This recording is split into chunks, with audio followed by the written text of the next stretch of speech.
우주는 항상 인류의 집단적 상상력을 사로잡아 왔습니다. 우리를 매료시킨 천체들의 판테온 중에서 목섬은 태양계에서 가장 큰 행성으로 눈에 띕니다. 그 화려한 줄무늬와 두드러진 대적반은 쉽게 알아볼 수 있습니다. 하지만 목섬은 크기와 유명한 폭풍 외에도 훨씬 더 많은 것을 가지고 있으며 우주 기술과 탐사의 발전에 따라 우리의 지식은 기하급수적으로 증가했습니다. 목섬은 주로 수소와 헬륨으로 이루어진 가스 거대 행성입니다. 그 지름은 지구의 약 11배에 달하며 그 크기가 너무 커서 13개의 지구가 들어갈 수 있습니다. 크기에도 불구하고 목섬은 모든 행성 중에서 가장 짧은 하루를 가지고 있으며 자전 주기는 약 9.9시간입니다. 목성의 자기장은 태양계의 모든 행성 중에서 가장 강력하며 이는 빠른 자전에 의해 생성되는 전류와 외부 핵내의 금속 수소의 이동에 의해 형성됩니다. 목성의 유명한 띠는 실제로는 밝은 색 구름으로 특징 지어지는 고압 지역입니다. 반대로 어두운 지역은 저압 지역입니다. 우리가 보는 화려한 색상은 다양한 종류의 구름에 의해 형성되며 암모니아 결정이 흰색띠를 만들고 다른 화학 물질들이 붉고 갈색 및 노란색의 색조를 만들어냅니다. 대적발에 관해서는 이 상징적인 특징은 대기 내에서 지속적인 고압 지역으로 적어도 300년 동안 지속된 폭풍의 결과입니다. 대적발은 태양계에서 가장 큰 행성인 목성의 가장 인식 가능한 특징 중 하나입니다. 가장 넓은 지점에서 대적발은 지구 지름의 1.3배에 이르지만 그 크기는 시간에 따라 변동합니다. 특히 최근 수십 년 동안 그 크기가 줄어들고 있습니다. 이 폭풍은 19세기 후반부터 지속적으로 관측되고 있지만 역사적 기록은 적어도 300년 전부터 존재했음을 시사합니다.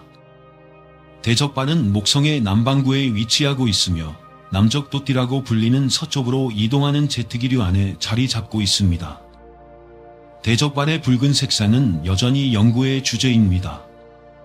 이 색상은 복잡한 유기분자, 정린 또는 황을 포함한 화합물에서 유래할 수 있다고 생각되지만 대적발에 선명한 색을 부여하는 정확한 화학 반응은 여전히 미스터리입니다.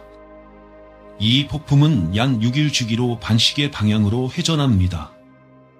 흥미롭게도 대적발의 회전 속도, 크기 및 색상은 주변과의 복잡한 상호작용을 반영하여 변할 수 있습니다. 대적발의 지속성은 흥미로운 주제입니다.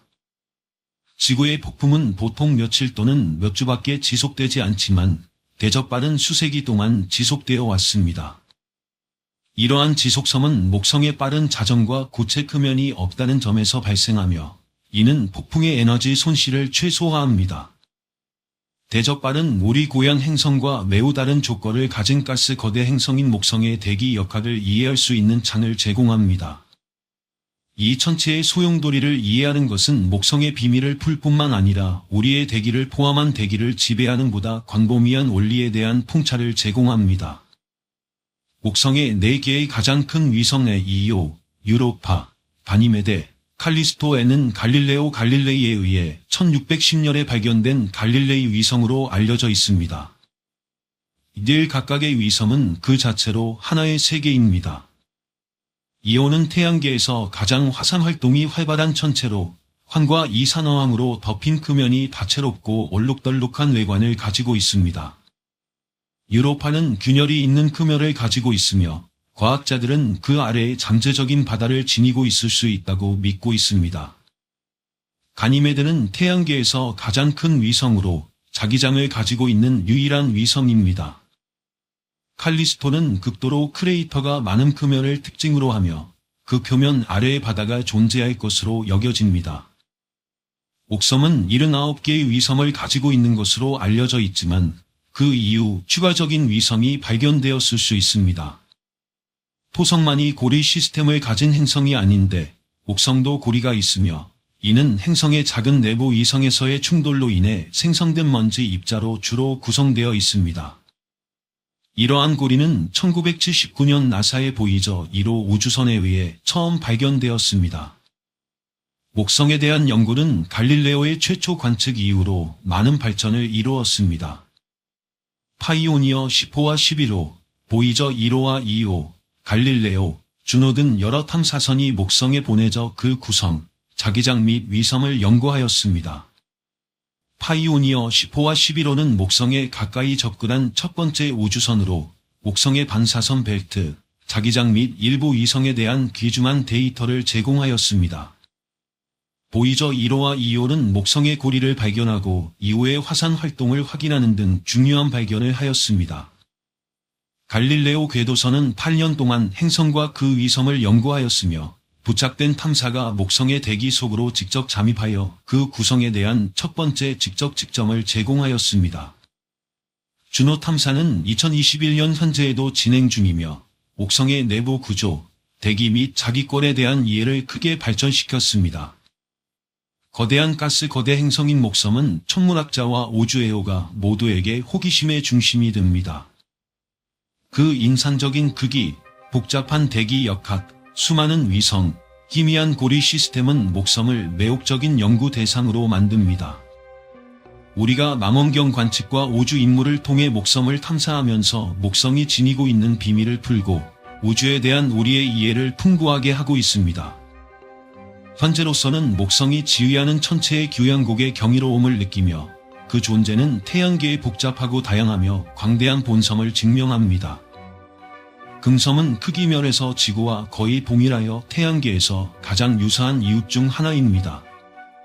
평균 반지름은 약 3,760마일로 지구의 약 95% 크기이며 질량은 지구의 약 81.5%입니다. 이러한 질량과 크기의 유사성은 금성이 지구와 비슷한 밀도를 가지고 있음을 의미하며 이는 약 5.24g 세제곱센티미터로 유사한 암석철 성분을 나타냅니다. 금성과 지구는 중앙의 철핵을 둘러싼 암석 멘틀과 얇은 지각으로 구성된 유사한 구조를 가지고 있습니다. 금성의 핵은 지구의 핵만큼 잘 이해되지 않았지만 지구와 유사하게 부분적으로 액체 상태일 것으로 믿어집니다. 이 철핵의 지름은 약 2,000마일로 추정됩니다. 핵 위에는 금성의 멘틀이 있으며 이 멘틀은 실리케이트 암석으로 구성되어 있으며 행성의 중심에서 약 1,550마일까지 뻗어 있습니다. 그 위에는 6에서 12마일 두께로 추정되는 얇은 지각이 있습니다. 금성의 자전은 태양계의 다른 행성들 중에서 독특한 특징입니다. 태양 주위를 도는 방향과 같은 방향으로 축을 회전하는 대부분의 다른 행성과는 달리 금성은 반대 방향으로 회전합니다. 이 현상은 아직 과학자들에 의해 완전히 이해되지 않고 있지만 과거에 어떤 천체와의 대규모 충돌로 인해 행성의 자전 역학이 변화했을 가능성이 있습니다.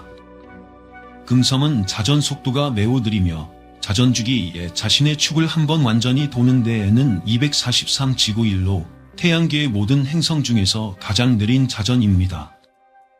이러한 느린 자전은 금성이 유의미한 자기장을 가지지 못하는 데 기여합니다. 금성의 자전에서 또 다른 특이점은 금성의 태양에 한 번에 일출해서 다음 일출까지의 시간, 이 자전 주기보다 짧다는 것입니다. 금성의 역행 자전과 태양 주위를 도는 궤도로 인해 금성의 태양일은 약 116.75 지구일입니다. 행성이 태양 주위를 도는 데 걸리는 시간인 금성의 년 약 225 지구일입니다. 은 자전 주기보다 짧습니다.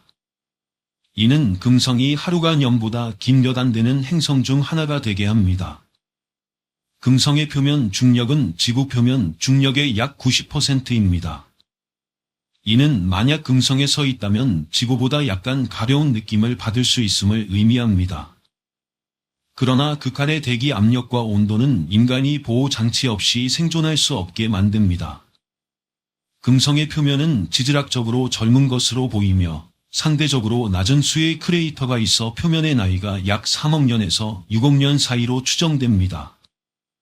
과학자들은 금성이 내부의 열로 인해 표면이 전 세계적으로 재포장되는 순환 과정을 겪고 있다고 믿고 있습니다. 금성에서 광범위한 화산 활동의 강력한 증거가 있으며 수천 개의 화산이 표면에 분포하고 있으며 그 지름은 1마일 미만에서 150마일 이상까지 다양합니다. 금성은 태양계의 다른 어떤 행성보다 훨씬 더 많은 화산을 가지고 있습니다.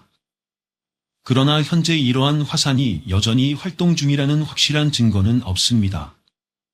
최근 연구에서는 일부 화산이 수백만 년 전에도 분출했을 가능성이 있다고 제안하고 있지만 금섬은 지구와 같은 유의미한 판구조 활동을 경험하지 않습니다. 금섬은 지구의 판구조적으로 활발한 지역에서 볼 수 있는 산맥과 열곡이 있지만 우리 고향 행성에서 볼 수 있는 큰 판구조는 없습니다. 이는 행성의 느린 자전 때문일 수 있으며 이는 대규모 판구조 활동을 촉진하는 코리올리 효과를 제한합니다. 금성의 대기는 가장 독특하고 흥미로운 특징 중 하나입니다. 대기는 주로 이산화탄소로 구성되어 있으며 나머지는 대부분 질소입니다. 그러나 황산화물, 수증기, 일산화탄소, 아르곤 및 헬륨과 같은 다른 가스의 흔적도 있습니다. 이러한 구성은 지구의 질소산소 대기와 크게 다르므로 금성의 공기는 인간과 알려진 대부분의 생명체의 독성이 있습니다. 금성의 대기는 여러 층으로 배열되어 있습니다. 표면에서 약 40마일까지 뻗어 있는 대륙권, 대륙월의 꼭대기에서 약 56마일 높이까지 뻗어 있는 중간권, 그리고 행성 표면에서 125마일 높이까지 뻗어 있는 열권. 그 위에는 우주 공간과 연결되는 전이 지역인 외기권이 있습니다. 금성의 대기 중 이산화탄소의 높은 농도는 강한 온실 효과를 만들어내어 열을 가두고 태양계에서 가장 뜨거운 행성이 되게 합니다. 이는 태양에 더 가까운 수성보다도 더 뜨겁습니다. 대기 중의 온실가스는 태양에서 방출된 열 에너지를 흡수하여 다시 우주로 빠져나가는 것을 방지합니다. 이로 인해 표면 온도는 평균 약 467도 섭씨로 납을 녹일 만큼 뜨겁습니다. 두꺼운 대기가 열을 효율적으로 분배하기 때문에 낮과 밤 사이 또는 적도와 극지방 사이의 온도 변화가 매우 적습니다. 이로 인해 행성의 표면 전역에서 거의 일정한 화로 같은 온도가 유지됩니다. 금성의 대기 압력은 엄청나며 지구 해수면보다 약 92배 더 높습니다. 이는 지구의 바다에서 약 0.62마일 깊이에서 경험하는 압력과 같습니다. 보호 장치 없이 이러한 압력에 노출된 인간은 압사하게 됩니다. 그럼에도 불구하고 금성 대기 상층부인 약 31마일 높이에서는 압력과 온도가 지구 표면과 비슷합니다. 금성의 대기는 두껍고 불투명한 구름으로 항상 덮여 있어 행성 전체를 가립니다. 이 구름은 금성에 도달하는 태양광의 약 75%를 반사하여 우주로 돌려보내므로 금성이 매우 밝고 지구에서 쉽게 관측됩니다. 금성의 상층 대기에서의 바람은 믿을 수 없을 만큼 빠르며 시속 최대 450마일에 이릅니다. 이는 지구의 가장 강력한 허리케인 바람보다 훨씬 빠릅니다. 이러한 바람은 초회전이라고 알려진 현상에서 움직이며 대기가 행성 표면보다 훨씬 빠르게 회전합니다. 그러나 표면 근처의 바람은 훨씬 느리며 일반적으로 시속 몇 마일 이하입니다. 금섬은 태양계에서 가장 높은 산인 맥스웰 몬테스를 자랑하며 이는 금성의 평균 표면 수준에서 20km 상승해 있습니다. 행성의 표면에는 수많은 충돌 크레이터와 광범위한 요맘 흐름, 멘틀에서 상승한 뜨거운 물질로 인해 형성된 원형 구조인 코로나, 복잡한 균열 패턴을 가진 원형 구조인 아라크노이드와 같은 독특한 표면 특징들이 있습니다.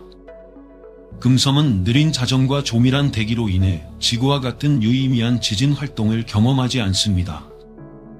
그러나 최근 연구들은 금성이 여전히 지질학적으로 활동적일 수 있음을 시사합니다. 금성은 우주 탐사의 시작부터 관심의 대상이었습니다.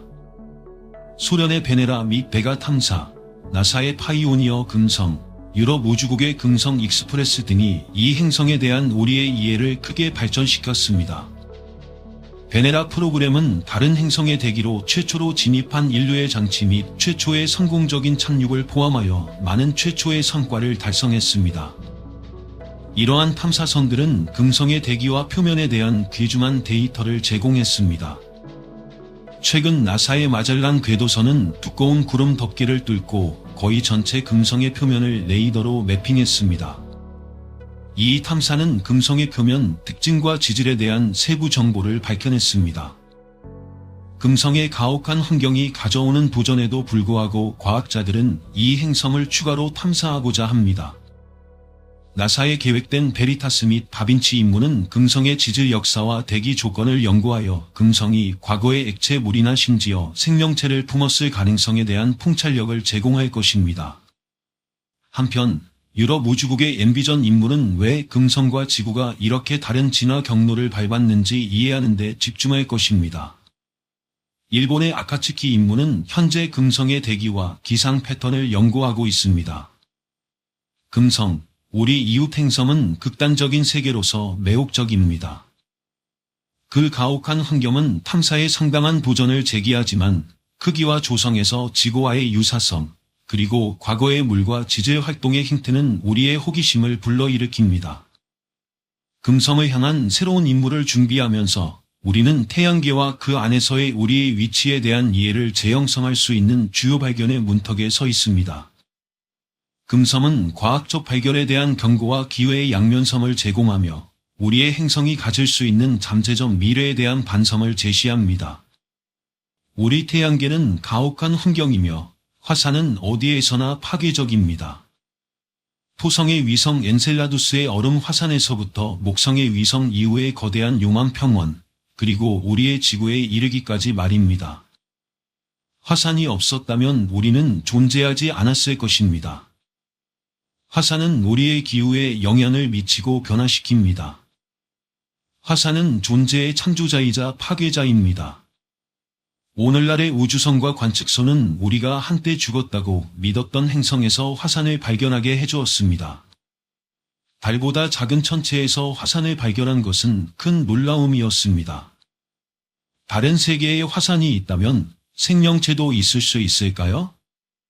화산은 지구에서 가장 강력한 자연현상 중 하나입니다. 화산은 새로운 땅을 만들어내고 오래된 것을 파괴하며 대기를 변화시키는 가스를 방출합니다. 우리의 바다 깊은 곳에서 화산의 열은 기이한 새로운 생명체를 키우고 있습니다. 화산은 지구의 생명을 유지하는 데 도움을 줍니다. 이제 우리는 다른 행성에서 생명의 흔적을 찾고 있으며 생명체는 물과 에너지를 필요로 한다는 것을 알고 있습니다. 여기서 화산이 중요해지는데 화산은 막대한 양의 에너지를 생성합니다. 만약 다른 행성에서 화산을 찾는다면 우리는 생명체를 발견할 수 있을 것입니다. 탐사는 지구에 가장 가까운 행성인 금성에서 시작됩니다. 금성과 지구는 유사한 질량을 가지고 있습니다. 약 30억 년 전, 두 행성은 새로운 땅과 새로운 바다, 그리고 생명에 적합한 대기를 가지고 있었습니다. 그러나 금성에서 무언가 잘못되어 그 역사와 지구의 역사가 크게 달라지게 되었습니다. 금성은 오랜 시간 전에 확실히 어두운 면으로 돌아섰고 오늘날 그것은 지옥과 같습니다. 우리를 위협하는 쌍둥이 행성입니다. 금성의 표면은 화로와 같아서 온도가 섭씨 482도에 이르고 일부 금속을 녹일 수 있을 정도로 뜨겁습니다. 금성은 온실 세계로 그 대기에는 높은 농도의 이산화탄소가 포함되어 있어 태양의 열을 담요처럼 가두고 있습니다. 금성의 표면에 대한 실제 이미지는 황량하고 극도로 뜨거운 황무지를 보여줍니다. 이 행성은 화산들에 의해 생성된 조밀한 이산화탄소 대기에 의해 멸망했습니다. 궤도를 도는 우주선들은 초기 단서를 제공했으며 레이더가 금성의 두꺼운 구름을 뚫고 들어가면서 행성 전역에 화산 형성이 있음을 드러냈습니다. 이러한 형상들은 지구의 방패 화산과 유사하며 둥글고 평평하며 느리고 지속적인 분출을 합니다.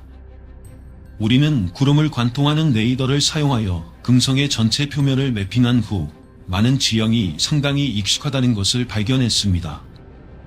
특히 하와이에 있는 방패 화산과 유사한 거대한 방패 화산들이 있었습니다.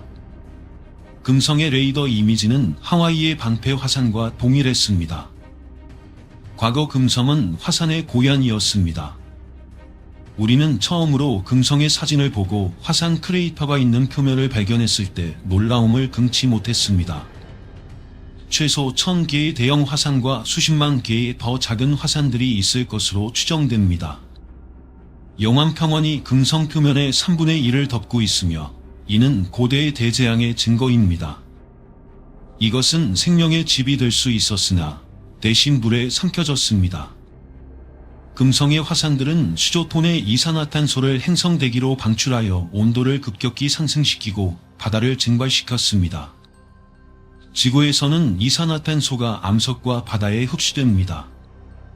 그러나 금성에서는 물이 없고 극단적인 온도로 인해 이산화탄소가 광물과 결합할 수 없습니다. 시간이 지남에 따라 대기에서 이산화탄소를 제거할 방법이 줄어들면서 금성의 화산들은 효과적으로 전체 행성을 소독했습니다. 금성이 한때 생명을 지탱했다면 그 잠재력은 파괴되었습니다. 지구가 생명이 존재하는 유일한 알려진 행성이지만 이것은 변할 수 있습니다. 한때 얼어붙고 생명 없는 것으로 여겨졌던 목성의 위성들은 신비로움을 제공합니다. 금성에서 화산은 지구와 유사한 행성을 과열된 지옥으로 변모시켰습니다. 지구와 같은 행성에서 화산이 존재하는 것은 놀랍지 않지만 달에서 화산이 발견된 것은 충격적이었습니다. 1979년 3월 보이저 1호 탐사선은 목성의 작은 위성인 2호의 첫 근접 이미지를 제공하여 우리를 놀라게 했습니다. 2호라는 세계는 한때 얼어붙고 생명 없는 것으로 여겨졌습니다. 그러나 이상한 현상이 관측되었습니다. 그들은 위성 근처에 아치 모양의 무언가가 있는 것을 발견했습니다. 마치 그 뒤에 두 번째 위성이 있는 듯 보였습니다. 모두가 궁금해하며 그게 무엇일까? 2호는 생명 없이 지루하고 흥미롭지 않다고 알려졌잖아 라고 물었습니다. 그러나 곧 사람들은 맙소사. 화산 폭발이야 라는 것을 깨달았습니다. 우리는 2호가 화산으로 덮여 있으며 지질학적으로 극도로 활동적이라는 것을 발견했습니다. 이 화산은 끊임없이 분출되고 있습니다. 이 분출은 막대한 양의 황을 방출하며 이 황은 매우 뜨거워집니다. 황은 가열될 때 색상이 변화하며 빨간색에서 주황색, 노란색 또는 심지어 검은색으로 변합니다. 이는 2호의 인상적인 외과를 제공하며 이미지는 다양한 종류의 치즈와 검은 반점이 있는 피자와 유사합니다. 2호는 죽은 것이 아닙니다. 생명이 있으며 진화하고 있으며 400개 이상의 활동적인 화산이 존재합니다. 가장 큰 분출인 팔리는 거대한 용암 호수에서 용암을 쏟아내며 기둥은 약 400km까지 우주로 뻗어 있습니다. 우리가 그 용암 호수의 가장자리에 서서 기둥이 우주로 쏟아지는 것을 본다면 그것은 장관일 것입니다. 2호에서의 분출은 매우 거대하여 위성이 작기 때문에 용암을 막아줄 것이 아무것도 없습니다. 대기가 거의 없고 중력도 매우 약합니다. 이러한 거대한 분출은 지구의 화산을 단순한 불꽃놀이처럼 보이게 합니다. 어떻게 그렇게 작은 위성이 이렇게 화산이 많은 것일까요? 그 답은 목성에 있습니다. 지구의 달이 우리의 바다에서 조수를 일으키는 것과 비슷하게 목성은 2호에서 암석 조수를 생성합니다. 2호의 목성 주위를 도는 궤도는 완벽하게 원형이 아닙니다. 때로는 더 가까워지고 때로는 멀어집니다. 목성의 중력은 2호를 끌어당기며 매 2일마다 2호를 늘리거나 압축합니다. 이러한 중력의 힘은 2호의 표면을 거의 300피트 상승하고 하강하게 하여 막대한 열과 압력을 생성합니다. 지각에 약한 지점이 있는 곳마다 용암이 분출됩니다. 지구와 달리 화산 활동이 단층이나 약한 지점에 국한되지 않고 2호에서는 전체 위성이 활동적인 화산 핫스팟입니다. 2호는 태양계에서 가장 화산 활동이 활발한 천체로 목성의 강력한 중력에 의해 구동됩니다. 이는 우리가 새로운 것을 배우게 했습니다. 중력과 같은 힘에 의해 구동되는 내부 에너지원이 화산 활동을 지구와는 다르게 일으킬 수 있다는 것입니다. 2호는 용암의 세계로 극도로 뜨겁고 폭력적입니다. 그곳에서 어떤 생명체가 살아남는 것을 상상하기는 어렵습니다. 우리는 많은 행성과 위성에서 이상한 분출을 발견했지만 지구가 여전히 화산이 생명과 연결된 유일한 세계라고 생각했습니다. 이곳은 유로파로 목성을 돌고 있는 또 다른 위성으로 태양에서 거의 5억 마일 떨어져 있습니다.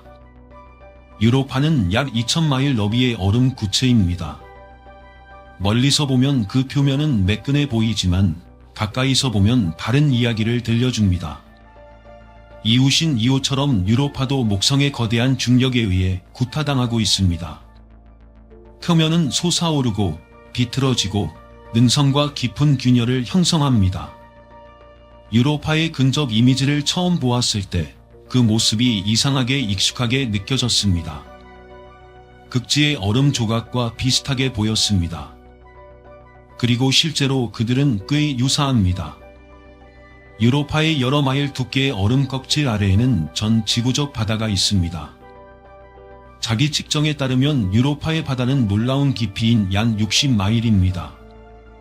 목성의 중력은 유로파의 바위 내부를 가열하여 위의 얼음을 녹입니다. 조수 힘에 의해 코어가 늘어나면 열이 발생하며 코어의 열과 바다의 액체 물이 만나는 경계가 존재할 가능성이 있습니다. 지구에서는 수중 화산 분출이 생명으로 가득 차 있습니다. 유로파에서도 같은 일이 발생할 수 있을까요? 압력이 지구보다 최대 2000배 더 강한 어둠 속에서 생명은 생존할 방법을 찾을 수도 있습니다. 이는 혹독한 환경이지만 아마도 생명의 요람이 될 수 있습니다. 지구의 극한 조건인 끓는 열, 압도적인 압력, 그리고 완전한 어둠 속에 생명이 존재한다면 유로파에서는 왜 존재하지 않을까요? 유로파에는 에너지원, 화산 활동, 액체 물, 그리고 복잡한 탄화수소 화학이 있으며 이는 모두 생명을 지탱할 수 있는 요소입니다. 유로파에서 생명체가 존재하기는 어렵겠지만 불가능하지는 않습니다. 지구의 모든 극한 조건에서도 생명이 존재합니다. 유로파의 생명체는 예상치 못한 방식으로 지구의 생명체와 유사할 수 있습니다. 만약 유로파의 얼음 아래에 생명이 존재한다면 그들은 아마도 수생일 것이고 빛이 부족하기 때문에 눈이 없을 가능성이 높습니다. 이러한 생물체는 화산의 에너지를 통해 영양을 섭취하고 소나를 사용하여 주변을 탐색할 것입니다. 유로파의 화산은 새로운 생명의 출생지가 될 수 있습니다. 유로파가 전형적이며 이것이 생명이 있는 행성의 표준이라면 지구가 예외일 수도 있습니다. 유로파는 액체 바다가 있는 우주 내 수십억 개의 위성을 모델로 삼을 수 있습니다. 우리는 목성의 위성을 조사함으로써 생명체의 잠재적 서식지에 대한 이해가 수십억 배로 확장되었습니다. 우리 태양계에만 해도 170개 이상의 위성이 있습니다.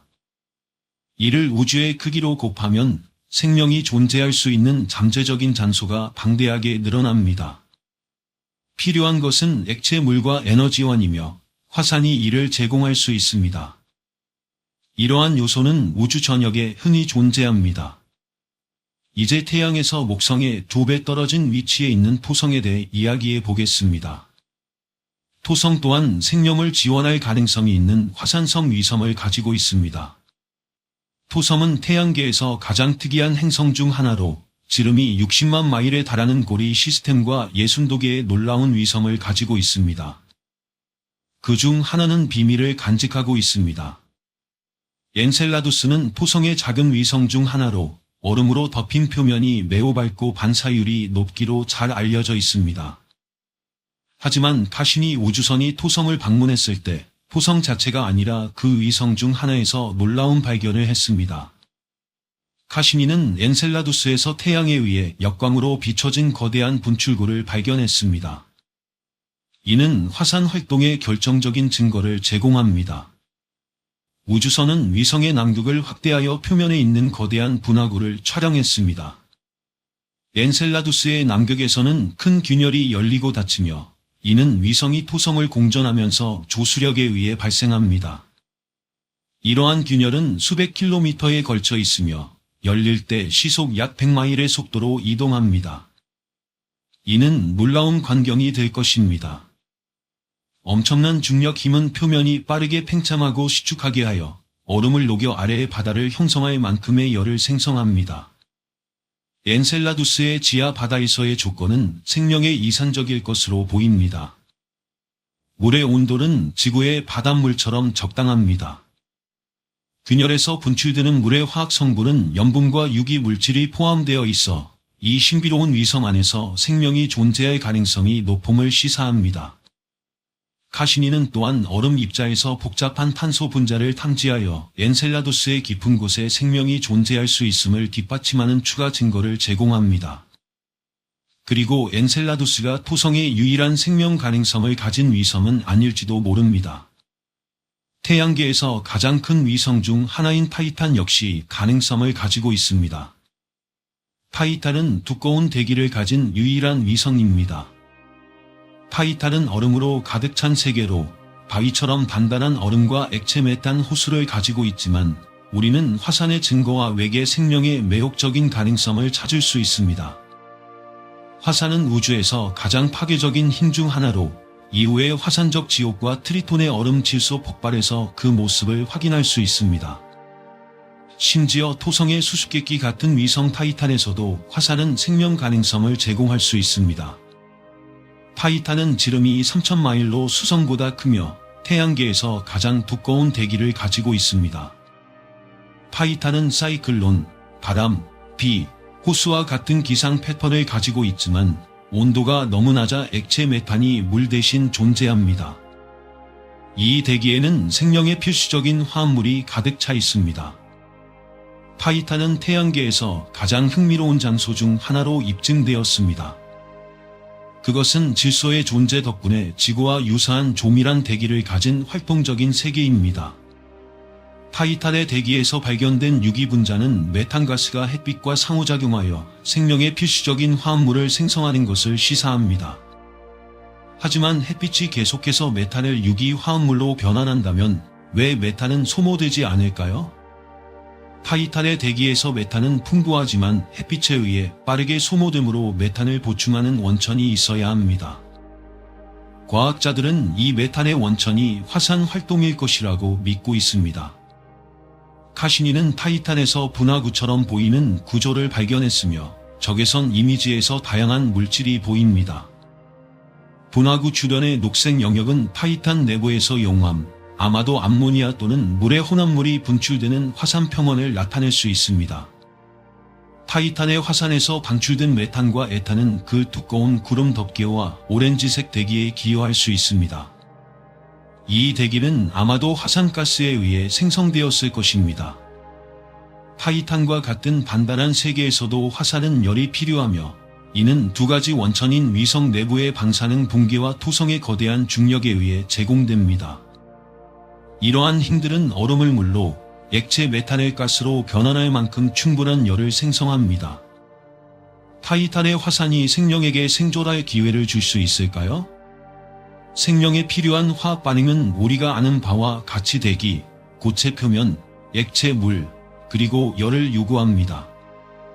타이탄에서는 화산이 이러한 모든 것을 제공할 수 있습니다. 만약 타이탄에 생명이 존재한다면 그것은 진정한 외계 생명체일 것이며 산소 대신 수소를 호흡하고 영하 300도에서 메탄 저수지를 헤엄치고 있을 가능성이 있습니다. 에탄의 바다와 조수 웅덩이, 화산 활동과 열수 활동이 있을 수 있습니다. 어쩌면 화산의 열이 타이탄에서 생명을 지원할 만큼 충분한 에너지를 제공할 수 있을 것입니다. 이는 추측에 불과하지만 배제할 수는 없습니다. 하지만 생명의 징후를 발견하기 위해 그렇게 멀리 여행할 필요는 없을지도 모릅니다. 우리는 화산 활동이 활발한 세계인 화성에서 생명을 찾을 수 있습니다. 태양계 곳곳에 화산이 있습니다. 이오, 타이탄, 트리톤과 같은 행성들은 복잡하고 불안정하며 폭력적입니다. 한때 우리는 지구가 화산과 생명 모두를 가진 유일한 행성이라고 믿었습니다. 이제 우리는 곳곳에서 화산을 발견하고 있지만 외계 생명체는 아직 발견되지 않았습니다. 화산은 창조와 파괴의 원초적인 힘을 나타내며 둘은 손에 손을 잡고 있습니다. 화산이 없다면 우리가 아는 대로의 생명은 지구에서 존재할 수 없었을 것입니다. 화산의 가마솥은 생명의 탄생지로서 새로운 풍경을 만들고 대기를 복잡한 화학 물질로 씨앗을 뿌리며 오래된 것을 새로운 것으로 대체합니다. 화산이 생명 과정과 연결되어 있다면 다른 행성에서 생명은 어디에 있을까요? 그 답은 태양계가 젊었을 때의 고대 시절 우리의 행성과 유사한 행성에 있을지도 모릅니다. 그것이 바로 화성입니다. 30억 년 전 화산이 활동하고 있었으며 태양계에서 가장 큰 화산이 여전히 남아 있습니다. 그 화산으로 이어지는 절벽은 6마일 이상 높으며 이 그림자 속에서 에베레스트 산조차 작아 보일 정도입니다. 이것은 위대한 올림푸스 몬스입니다. 올림푸스 몬스는 애리조나 주 크기만큼의 면적을 차지하고 있으며 53마일 폭의 분화구를 가지고 있습니다. 이렇게 큰 구조는 형성되는데 수백만 년이 걸립니다. 지구의 움직이는 판 구조에 비해 화산은 이런 시간을 갖지 못합니다. 지구에서는 판 구조가 끊임없이 움직이고 있습니다. 지구의 깊은 곳에서 고정된 핫스팟이 마그마를 표면으로 밀어 올려 새로운 화산섬을 만듭니다. 하지만 핫스팟이 제자리에 남아있는 동안 표면은 움직이고 새로운 섬이 시간이 지남에 따라 형성됩니다. 하지만 화섬은 다릅니다. 화성의 지각은 고체 상태로 움직이지 않으며 판 구조 활동이 없습니다. 따라서 핫스팟이 있다면 한 곳에 남아있어 화산이 점점 더 커질 수 있습니다. 이것이 올림푸스 몬스가 그렇게 거대한 이유입니다. 오늘날 올림푸스 몬스는 한때 따뜻했던 화성에 얼어붙은 유적입니다. 멸종한 화산이지만 얇은 대기를 가진 행성에서 거인처럼 서 있습니다. 그러나 화성의 고대 화산 경관은 언젠가 생명을 지탱할 수 있을지도 모릅니다. 지구의 증거에 따르면 하와이에 있는 화산과 같은 화산들은 라바 튜브라고 알려진 신비로운 터널을 만듭니다. 이는 용암이 표면 아래에서 흐르며 식어 단단한 껍질을 남길 때 형성됩니다. 이천도 화산암에서 형성된 라바 튜브는 표면 위에서 용암이 흐르면서 봉구를 만들어냅니다. 최근의 이미지는 화성의 화산들도 라바 튜브를 형성했을 수 있음을 시사합니다. 현무암 화산 활동이 있는 암석 행성은 라바 튜브를 가질 가능성이 큽니다. 수백만 년의 화산 비활동 후 화성의 이러한 라바 튜브는 미래의 생명체의 서식지가 될 수 있습니다. 이는 인간이 사용할 수도 있습니다. 미래의 화성 정착자들이 직면할 주요 도전 중 하나는 방사선입니다. 보호장치가 없다면 태양 폭풍과 우주선이 치명적일 수 있습니다. 화성에 멸종한 화산의 터널과 동굴은 공기를 보유하고 주민들을 해로운 방사선으로부터 보호할 수 있는 피난처를 제공할 수 있습니다. 오래전에 사라진 화산이 언젠가 화섬을 새로운 생명의 유람으로 만드는 데 기여할 수 있을지도 모릅니다. 화산은 파괴와 창조의 힘을 가지고 있습니다. 인류가 관찰한 가장 큰 폭발인 초신섬은 이러한 이중성을 더욱 잘 보여주는 예입니다. 초신섬은 죽어가는 별에 믿을 수 없을 만큼 밝고 강력한 폭발입니다. 초신성의 한 종류는 적어도 태양 크기의 5배 이상인 거대한 별이 마지막 폭발을 할 때 발생합니다. 거대한 별은 중심에서 막대한 양의 핵연료를 소모하여 엄청난 양의 에너지를 생성합니다. 이 에너지는 열을 발생시키고 이 열이 다시 압력을 만들어냅니다. 별 내부의 핵연소로 인한 압력은 별을 압축하려는 중력의 힘에 저항합니다. 별은 두 가지 반대 힘 사이의 평형을 유지합니다. 안으로 끌어당기는 중력과 바깥으로 밀어내는 핵융합의 압력입니다. 별이 연료를 소모하면서 식어가면 압력이 감소합니다. 결국 중력이 승리하고 별은 급속히 붕괴합니다. 지구 질량의 100만 배에 해당하는 물체가 단 15초 만에 붕괴하는 것을 상상해 보십시오. 붕괴는 매우 빠르게 일어나서 엄청난 충격파를 발생시키며 별의 외부층이 폭발하게 됩니다. 일반적으로 남는 것은 밀도가 높은 중심부와 확장되는 뜨거운 가스 구름, 즉 성운입니다. 태양의 크기의 약 10배 이상인 별의 초신섬은 우주에서 가장 밀도가 높은 블랙홀을 남길 수 있습니다. 17세기 초 망원경이 발명되기 전에 천문학자가 되어 한정된 시야로 우주를 탐험한다고 상상해 보십시오. 그러던 어느 날 정말로 장관인 광경을 목격하게 됩니다. 몇 주 동안 새로운 별, 이 금성보다 더 밝게 빛납니다. 그 밝기는 너무 강렬해서 낮에도 볼 수 있을 정도입니다. 몇 달이 지나면서 밝기는 서서히 사라지지만 여전히 보입니다. 유럽, 중동, 아시아 전역의 하늘 관찰자들은 독일 천문학자 요하네스 케플러가 1604년에 관찰한 것과 같은 현상을 보았습니다. 우리는 이제 이 사건이 새로운 별이 아니라 생애 끝자락에서의 별의 초신성 폭발임을 알고 있습니다. 우리 은하에서 마지막으로 관찰된 초신성은 1604년에 발생했습니다. 그 이후에도 다른 초신성이 있었을지도 모르지만 대간석 가스와 먼지에 가려져 감지하기 어려웠습니다. 게자리 성울은 수천 년 전에 발생한 초신성의 잔해로 그 빛이 지구에 도달한 것은 약 1054년입니다. 1987년에 대마젤란 구름에서 발견된 초신성은 그 이후 케플러의 초신성과 가장 가까운 사건이었습니다.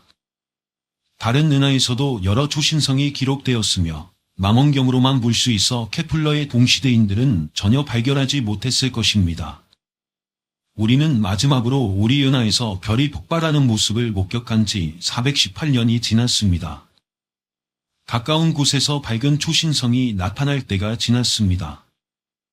과학자들은 우리 은하에서 세기당 1개에서 3개의 별이 폭발할 것이라고 예측합니다. 다음 초신성이 발생할 때 현대의 천문학자들은 케플러나 불과 몇십 년 전에 과학자들보다 훨씬 잘 준비되어 있을 것입니다.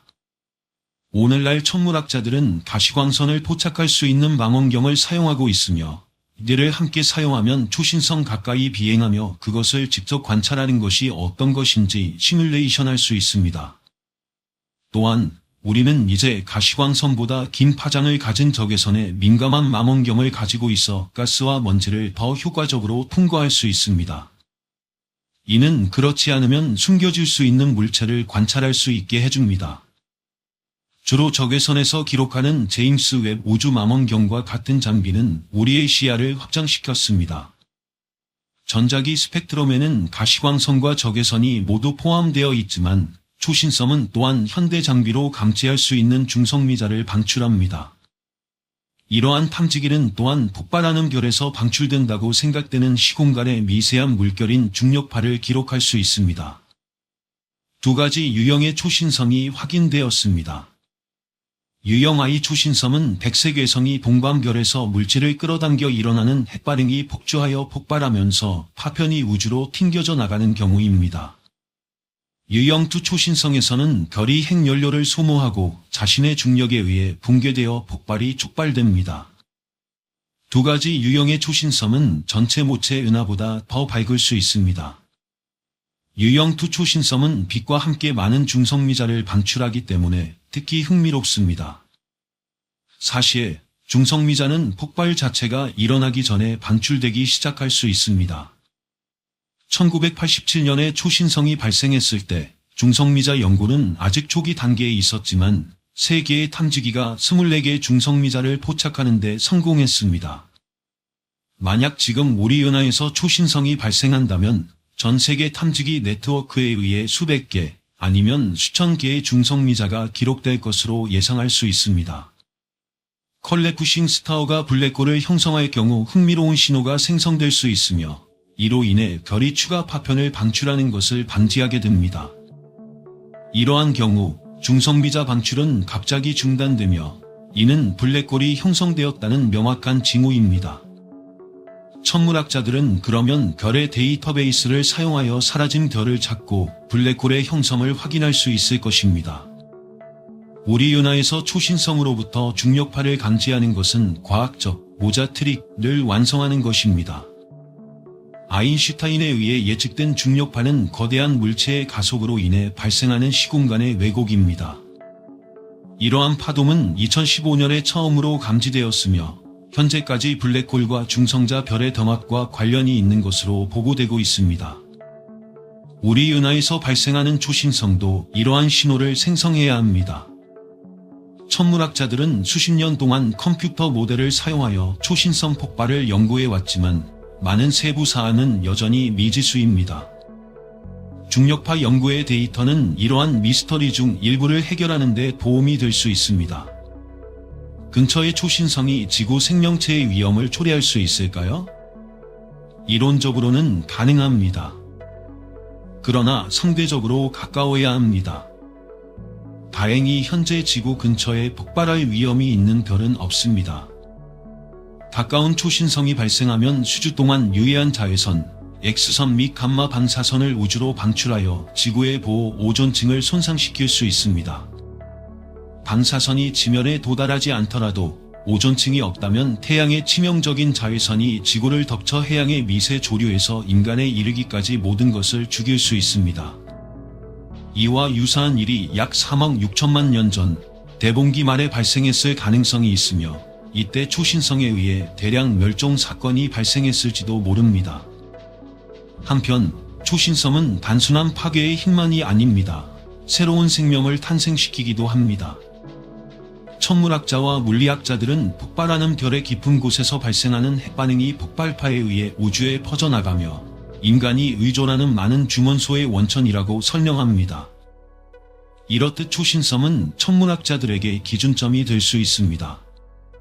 1859년 9월 초의 어느 날 밤, 미국 전역의 사람들이 피처럼 붉은 오로라를 목격했습니다. 너무 밝아서 로키 산맥의 광구들이 터널에서 나올 때 태양이 떠오른 줄 알았을 정도였습니다. 그 빛은 매우 강렬하여 한밤중에도 사람들이 신문을 읽을 수 있을 정도였습니다. 이 장관은 미국에만 국한되지 않고 전 세계에서 볼 수 있었습니다. 당시에는 왜 이런 일이 발생했는지 아무도 알지 못했습니다. 그러나 그날 이전에 한 천문학자가 태양 표면에서 백색광 플레어 라는 현상을 관찰했습니다. 그 당시에는 플레어와 오로라가 관련이 없는 것으로 보였지만 오늘날 우리는 그 장엄한 오로라가 사실상 코로나 질량 방출로 인해 발생한 것임을 알고 있습니다. 오늘날 그러한 폭력적인 사건이 발생한다면 현대의 기술 세계에 엄청난 파괴를 초래할 수 있습니다. 태양은 하늘에서 가장 익숙한 물체입니다. 그것은 지구상의 모든 생명에게 열과 빛을 제공합니다. 태양은 너무 거대하여 상상하기 어려울 정도로 태양계 전체 질량의 99%를 차지합니다.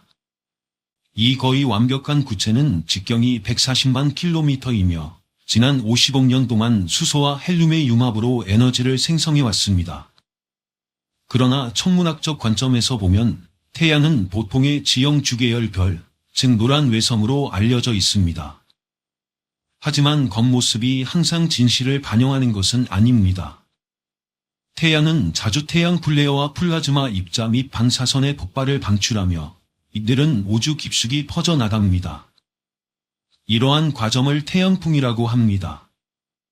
그러나 태양 폭풍은 훨씬 더 격렬한 폭발입니다. 가장 위험한 유형은 코로나 질량 방출로 우리의 첨단 사회를 무너뜨릴 가능성이 있습니다.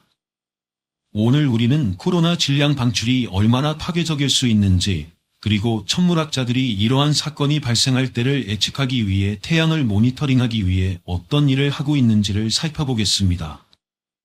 1859년으로 시간을 되돌려 보겠습니다. 빅토리아 시대의 영국에서는 신사가 태양 천문학에 관심을 가지는 것이 전혀 문제가 되지 않았으며 한 남자, 리차드 크리스토퍼 캐링턴이 이 분야에서 큰 성공을 거두었습니다. 그의 초상화는 남아있지 않지만 캐링턴은 많은 중요한 발견을 했습니다. 그는 태양의 서로 다른 위도가 약간 다른 속도로 회전한다는 것을 관찰하여 태양이 고체가 아니라 유체라는 것을 나타냈습니다. 그는 또한 태양 흑점이 태양 폭풍의 시작을 알릴 수 있음을 깨달았습니다. 1859년 9월 1일 목요일, 하늘에는 구름이 없었고 캐링턴은 평소처럼 태양 흑점을 관찰하고 있었습니다. 그는 망원경을 사용하여 태양의 이미지를 화면에 투사했습니다. 오전 11시 18분, 그는 일종의 화재로 묘사한 곳에 두 개의 눈부신 흰색 빛의 구슬이 나타나는 것을 목격했습니다. 더욱 이상하게도 그들은 불과 5분 후에 아무런 이유 없이 사라졌습니다. 캐링턴은 막 코로나 질량 방출을 목격한 것입니다. 이는 거대한 전하 입자 구름이 태양의 표면에서 튕겨나가는 대규모 자기 폭발입니다. 18시간 후 지구는 전자기 폭풍의 타격을 받았고 이후 이 사건은 캐링턴 사건으로 명명되었습니다. 아름다운 오로라가 전 세계의 하늘을 밝히는 동안 몇몇 전신 시스템이 전력 급증으로 인해 이상 작동했지만 이 사건은 일상생활에 큰 영향을 미치지 않았습니다. 하지만 이 사건이 발생한 것은 전구가 발명되기 20년 전이라는 점을 염두에 두어야 합니다. 과거의 이야기지만 오늘날 그 영향은 매우 다를 것입니다. 코로나 질량 방출은 비교적 흔하게 발생하지만 크기와 방향이 다양합니다. 이제 문제는 캐링턴 사건과 같은 일이 오늘날 발생할 가능성이 얼마나 되는가, 그리고 그것이 우리에게 어떤 영향을 미칠 것인가입니다. 태양의 표면에서 태양풍과 우주 날씨에 대해 이야기할 때 정확히 어떤 일이 일어나고 있는 것일까요? 태양은 자기 유체로 이루어져 있으며 그 유체가 회전하면서 자기장을 비틀고 왜곡합니다. 비틀린 자기장은 에너지를 저장하며 이로 인해 코로나 질량 방출로 알려진 폭발이 발생할 수 있습니다. 이러한 폭발은 엄청나며 10억 톤의 물질을 시속 160만 킬로미터로 방출합니다. 우리는 이러한 방출이 어디로 향하는지를 알고 싶습니다. 만약 그것들이 지구를 향해 움직인다면 우리가 의존하는 기술에 영향을 미칠 수 있기 때문입니다. 1989년 퀘벡에서 발생한 잘 알려진 사건이 있습니다. 이 사건에서 전력 시스템이 몇 시간 동안 중단되었습니다. 그리고 1800년대 캐링턴 사건에 대해 들으면서 우리는 오늘날 그런 일이 발생한다면 어떻게 될지 궁금해합니다. 그것이 우리에게 어떤 영향을 미칠까요? 지금 우리가 의존하는 기술을 고려해 보십시오. 내비게이션을 돕는 GPS 위성, 통신 위성, 기상 위성, 그리고 주식시장과 연결된 시스템이 있습니다. 또한 우리는 더 큰 전력망과 광범위한 무선 기술을 가지고 있습니다. 이러한 모든 것이 그 정도의 태양 사건에 어떻게 반응할지 완전히 이해하지 못하고 있습니다. 캐링턴과 유사한 사건이 다시 발생할 가능성은 얼마나 될까요? 우리는 태양이 여전히 그러한 사건을 발생시킬 수 있다는 것을 알고 있습니다. 2012년에는 태양 사건이 있었는데 다행히도 지구를 향하지 않았지만 우리가 태양풍을 모니터링하는 데 사용하는 우주선 중 하나를 지나쳤습니다. 이 사건은 해당 우주선의 센서를 극한으로 밀어붙였으며 우리가 배운 바에 따르면 그것은 캐링턴 사건만큼이나 강력했거나 더 강력했을 것으로 믿고 있습니다. CME가 지구를 향하지 않았던 것은 순전히 운이 좋았던 것입니다.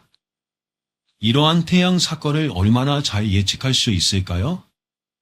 우리는 태양이 일주일, 한 달 또는 심지어 1년 후에 무엇을 할지를 예측할 수 있을까요? 코로나 질량 방출을 감지하면 그 크기, 속도, 그리고 가장 중요한 방향에 대한 예측을 시작할 수 있습니다. 이 모든 것은 꽤 걱정스러울 수 있습니다.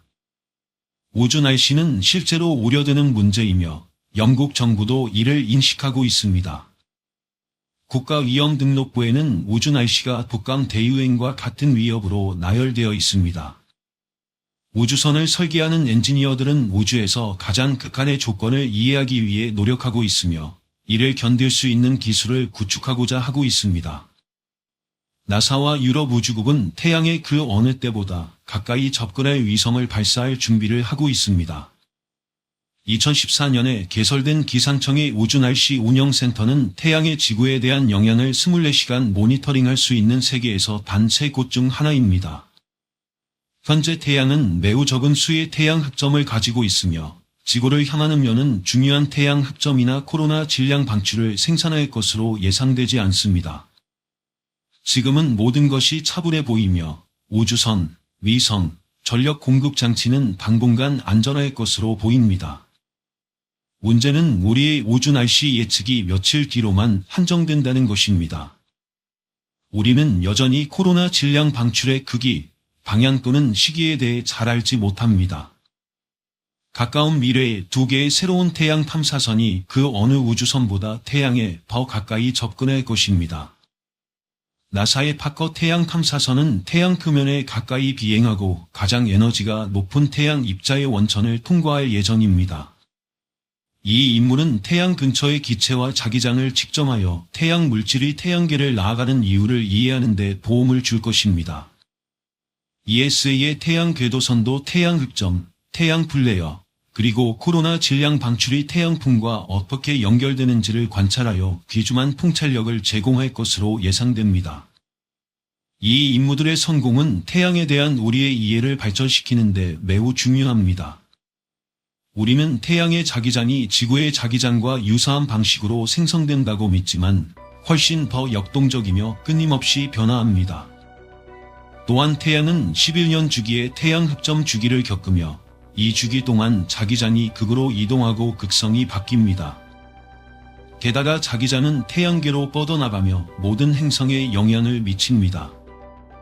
태양 궤도선은 이러한 자기장을 처음으로 측정하고 그들이 태양의 극으로 어떻게 이동하는지를 관찰할 기회를 제공합니다.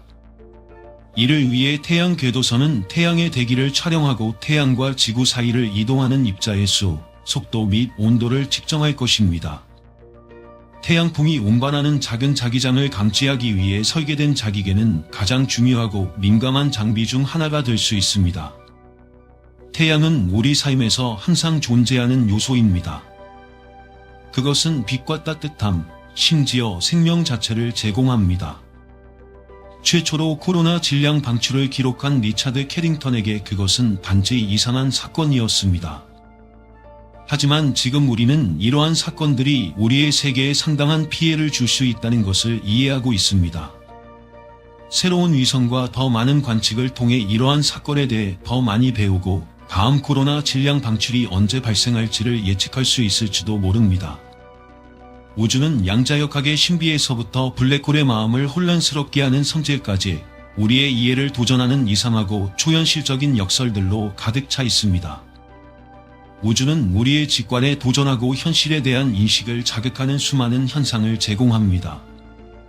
이 비디오는 우리가 아직 이해하지 못하는 우주에 대한 많은 것들과 우리가 알고 있다고 생각하는 것의 역설들을 탐험할 수 있게 해줍니다.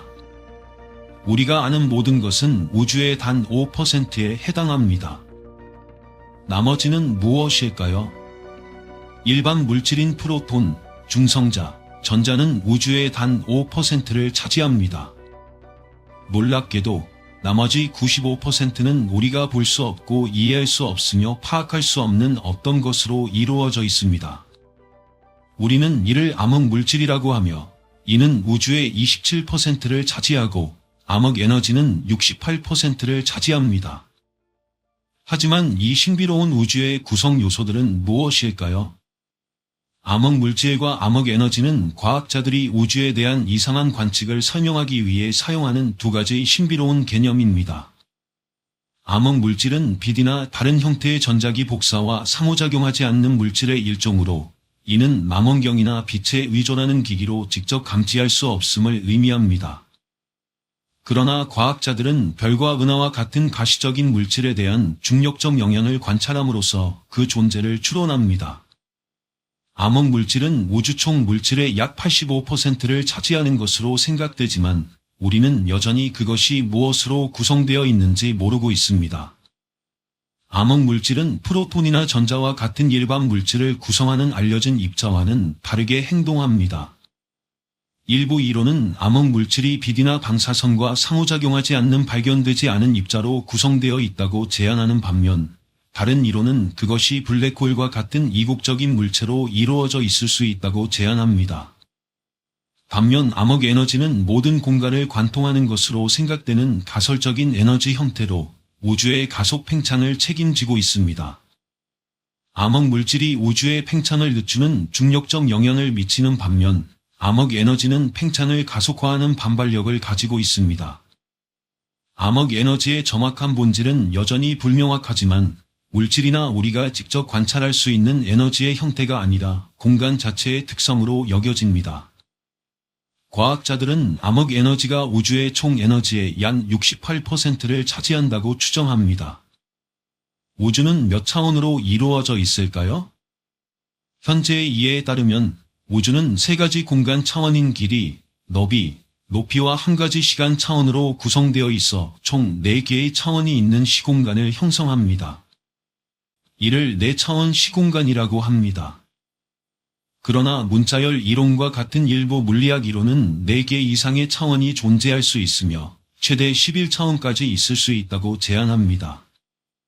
이러한 추가 차원은 소용돌이치거나 압축되어 있어 우리가 관찰할 수 있는 규모에서는 너무 작습니다.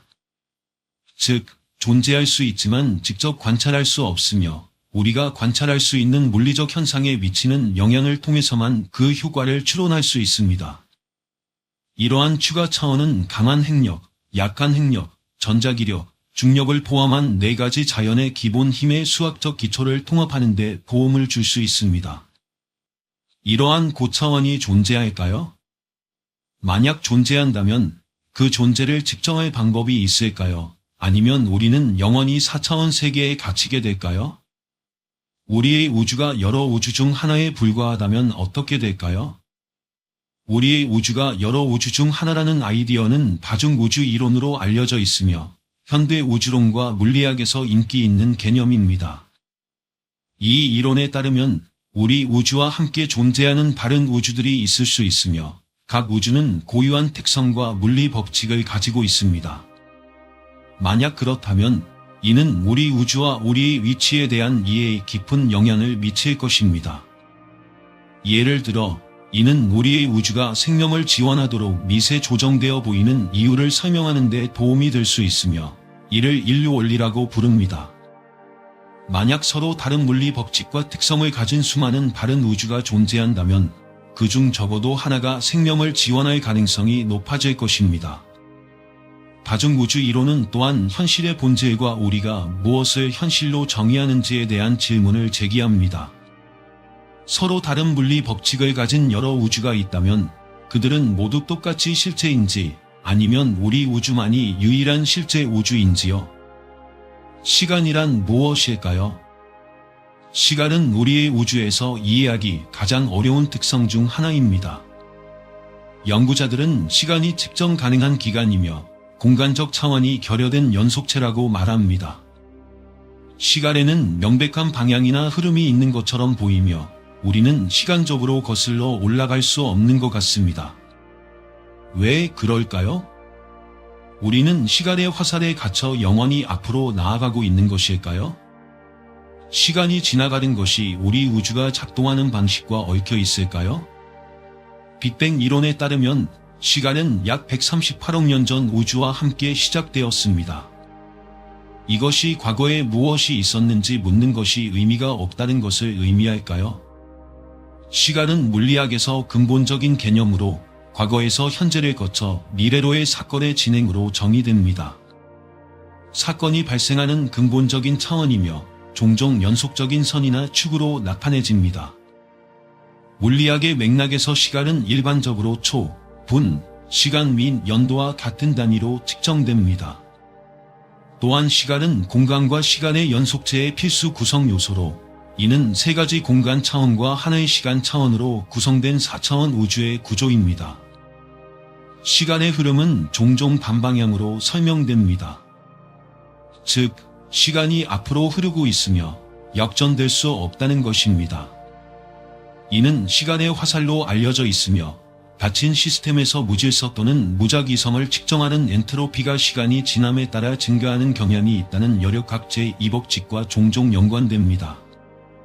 시간의 본질은 물리학과 철학에서 여전히 진행 중인 연구와 논쟁의 주제입니다. 일부 이론은 시간이 우주의 근본적인 구성 요소들의 복잡한 상호작용에서 발생하는 이머전트 프로퍼티라고 제안하는 반면 다른 이론은 시간이 공간이나 물질과 같은 우주의 근본적인 특성이라고 제안합니다. 자연 법칙을 위반하는 입자들?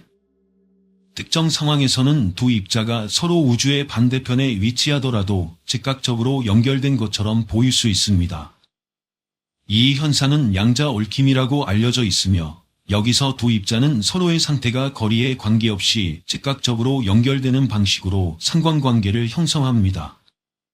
이것이 자연 법칙의 위반처럼 보일 수 있지만 실제로는 양자역학의 원칙과 일치합니다. 그러나 이는 빛의 속도보다 빠른 통신이나 인과관계의 위반을 허용하지 않는다는 점을 중요하게 언급해야 합니다. 이는 얽힌 입자의 상태가 즉각적으로 상관관계가 있을 수 있지만 이 상관관계를 제어하거나 조작하여 빛의 속도보다 빠르게 정보를 전송할 수 있는 방법이 없기 때문입니다. 실제로 양자역학의 기본 원리 중 하나인 비통신 정리는 얽힘을 사용하여 빛보다 빠르게 정보를 전송하는 것이 불가능하다고 명시합니다.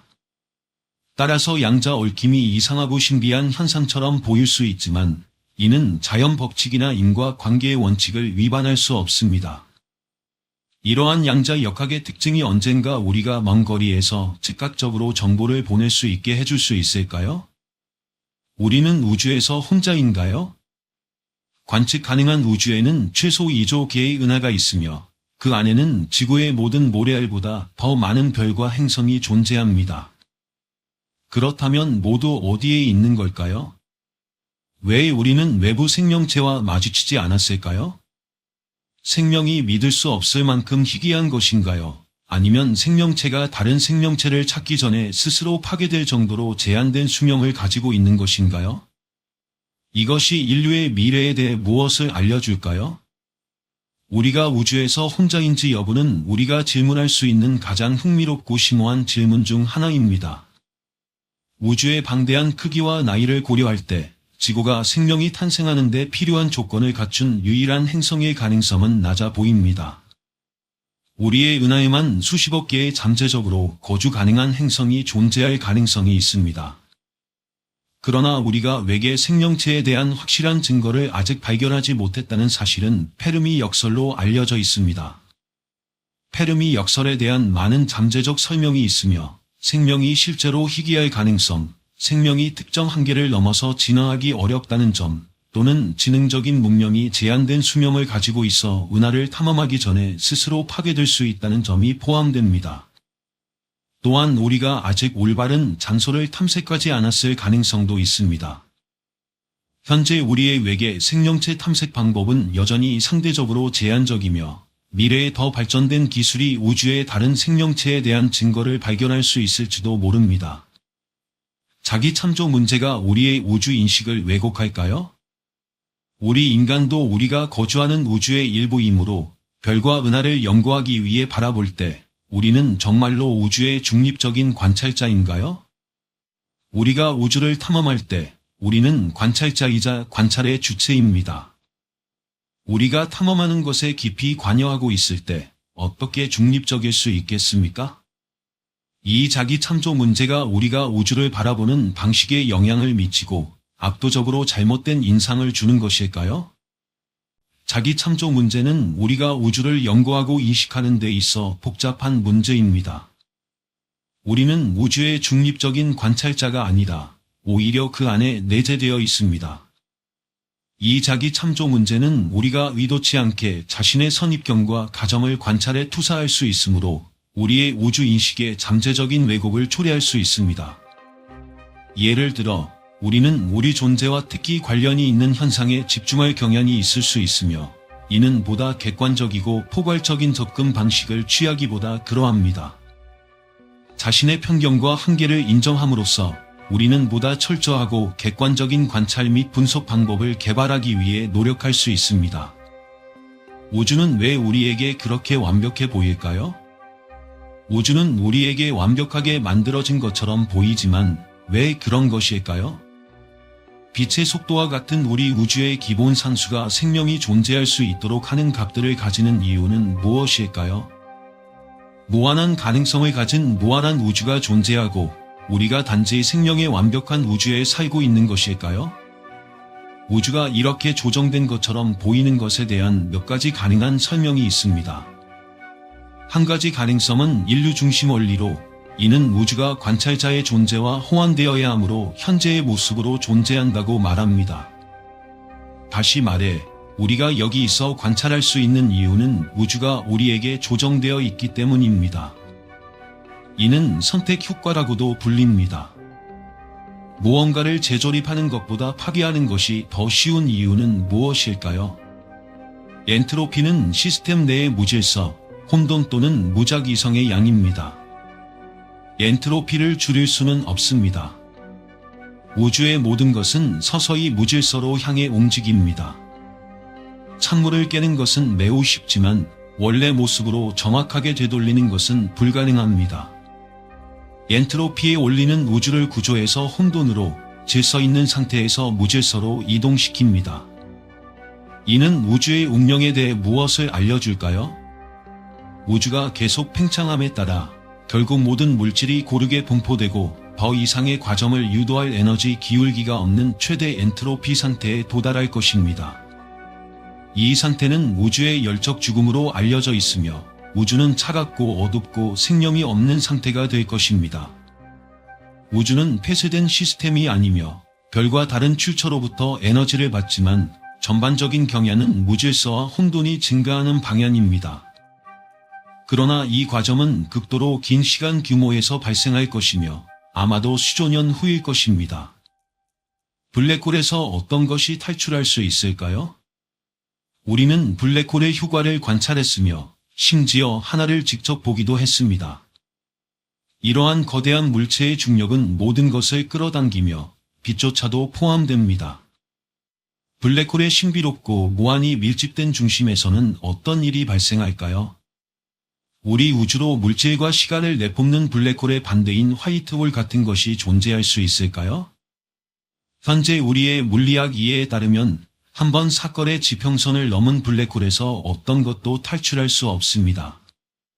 블랙홀의 중력은 너무 강력하여 공간과 시간을 왜곡하며 사건의 지평선을 넘는 모든 것은 블랙홀 중심의 특이점으로 불가피하게 끌려가게 됩니다. 그곳에서는 우리가 알고 있는 물리학 법칙이 붕괴됩니다. 우리는 블랙홀 중심에서 어떤 일이 발생하는지 모르며 현재 물리학 이해로는 그곳의 조건을 설명할 수 없습니다.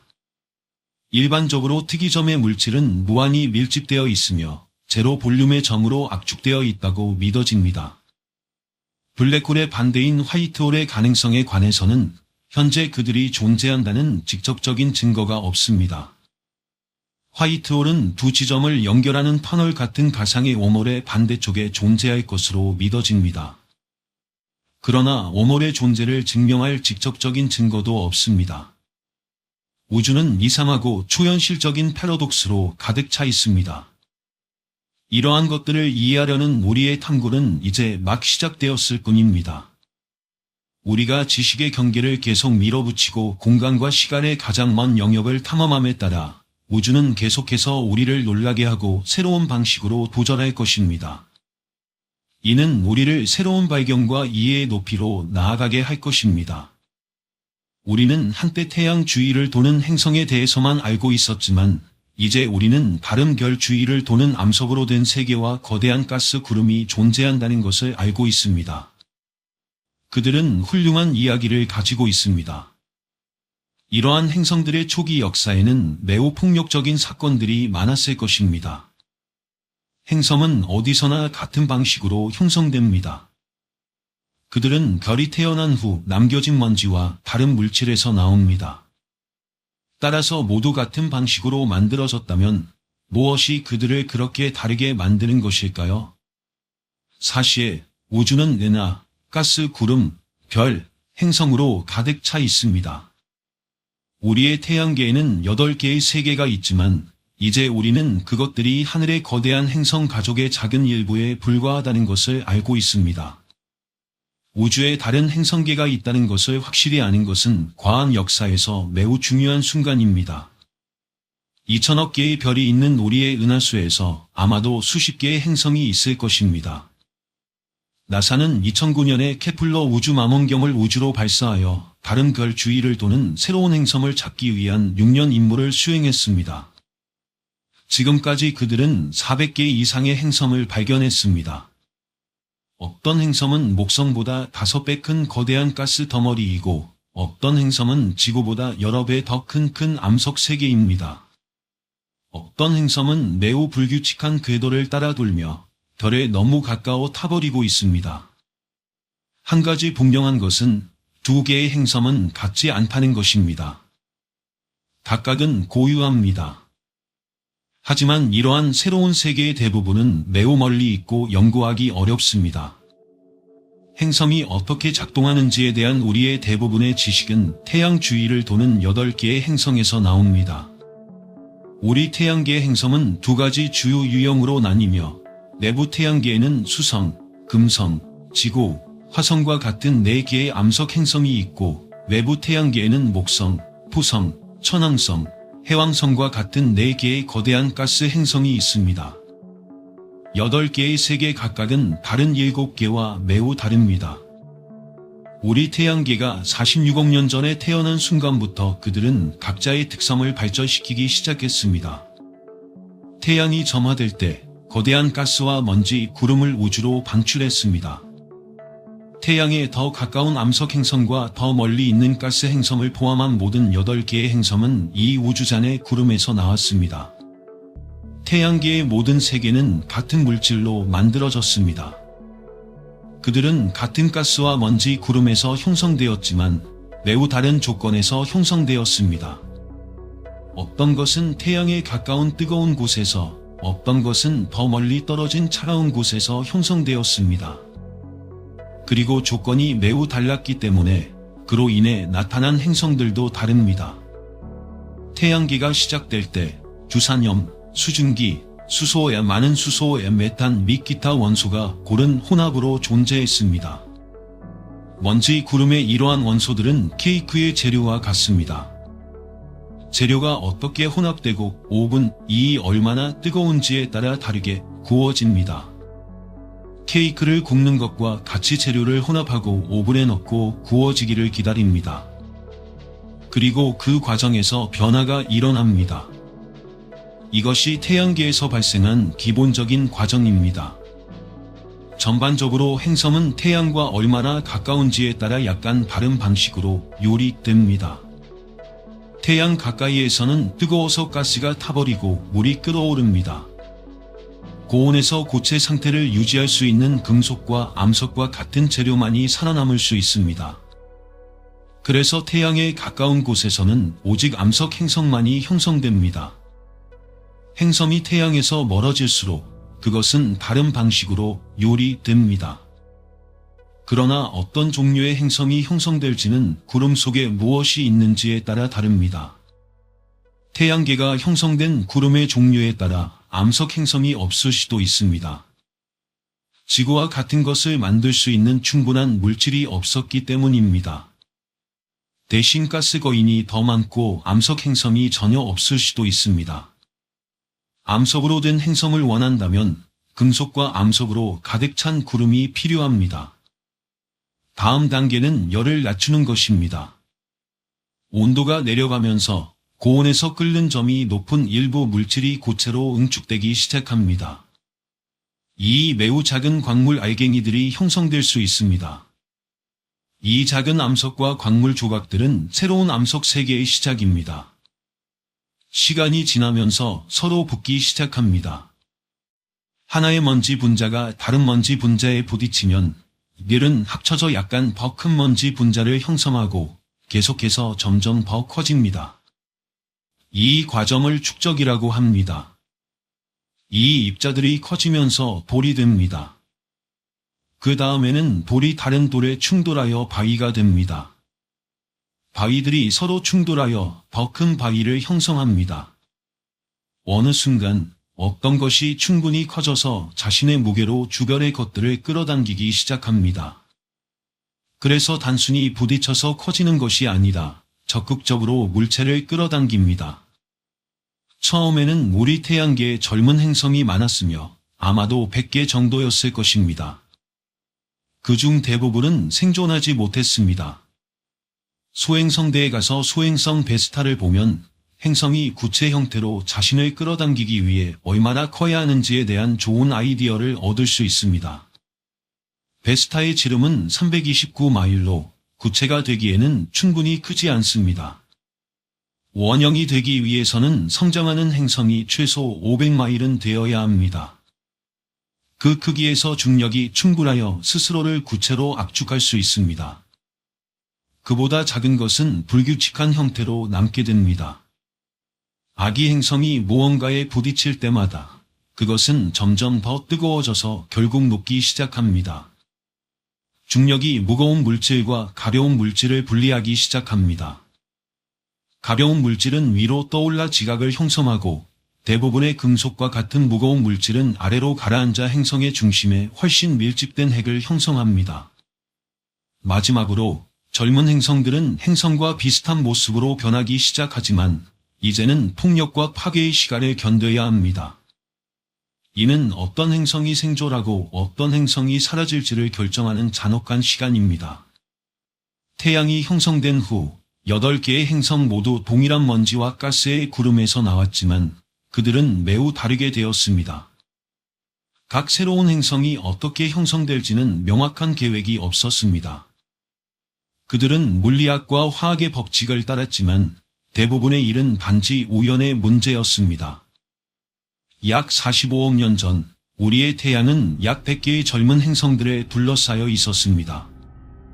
그것은 마치 파괴 더비와 같아졌습니다.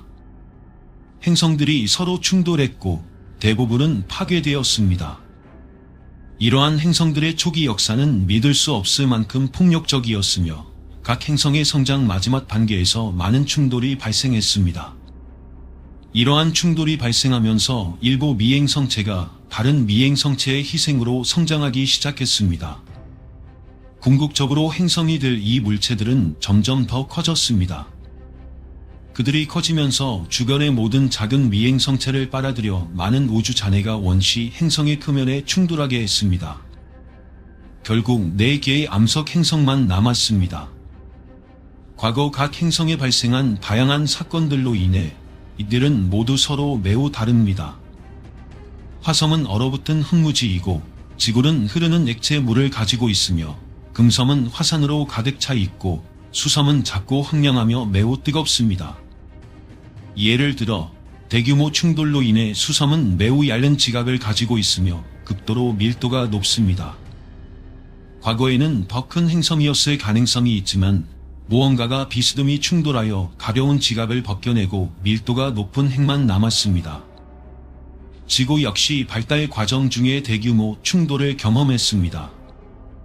무언가가 젊은 지구에 충돌하여 멘트를 찢어 놓았고 잔해는 궤도로 날아가 결국 달을 형성하게 되었습니다. 화성도 무언가에 부딪힌 것으로 보입니다. 화성의 지각은 북쪽이 남쪽보다 더 얇습니다. 한 이론은 화성의 북반구가 역사 초기에 충돌하여 지각의 대부분이 날아가 버리고 그 잔해가 남반구에 쌓였다고 제안합니다. 이러한 충돌에 2가지 주요 효과가 있었습니다. 첫째, 생존한 아기 행성의 수를 줄였고, 둘째, 생존한 행성에 추가 물질을 제공했습니다. 예를 들어 충돌이 금속이 풍부한 물체와 관련되었다면 금속은 행성의 핵으로 가라앉았습니다.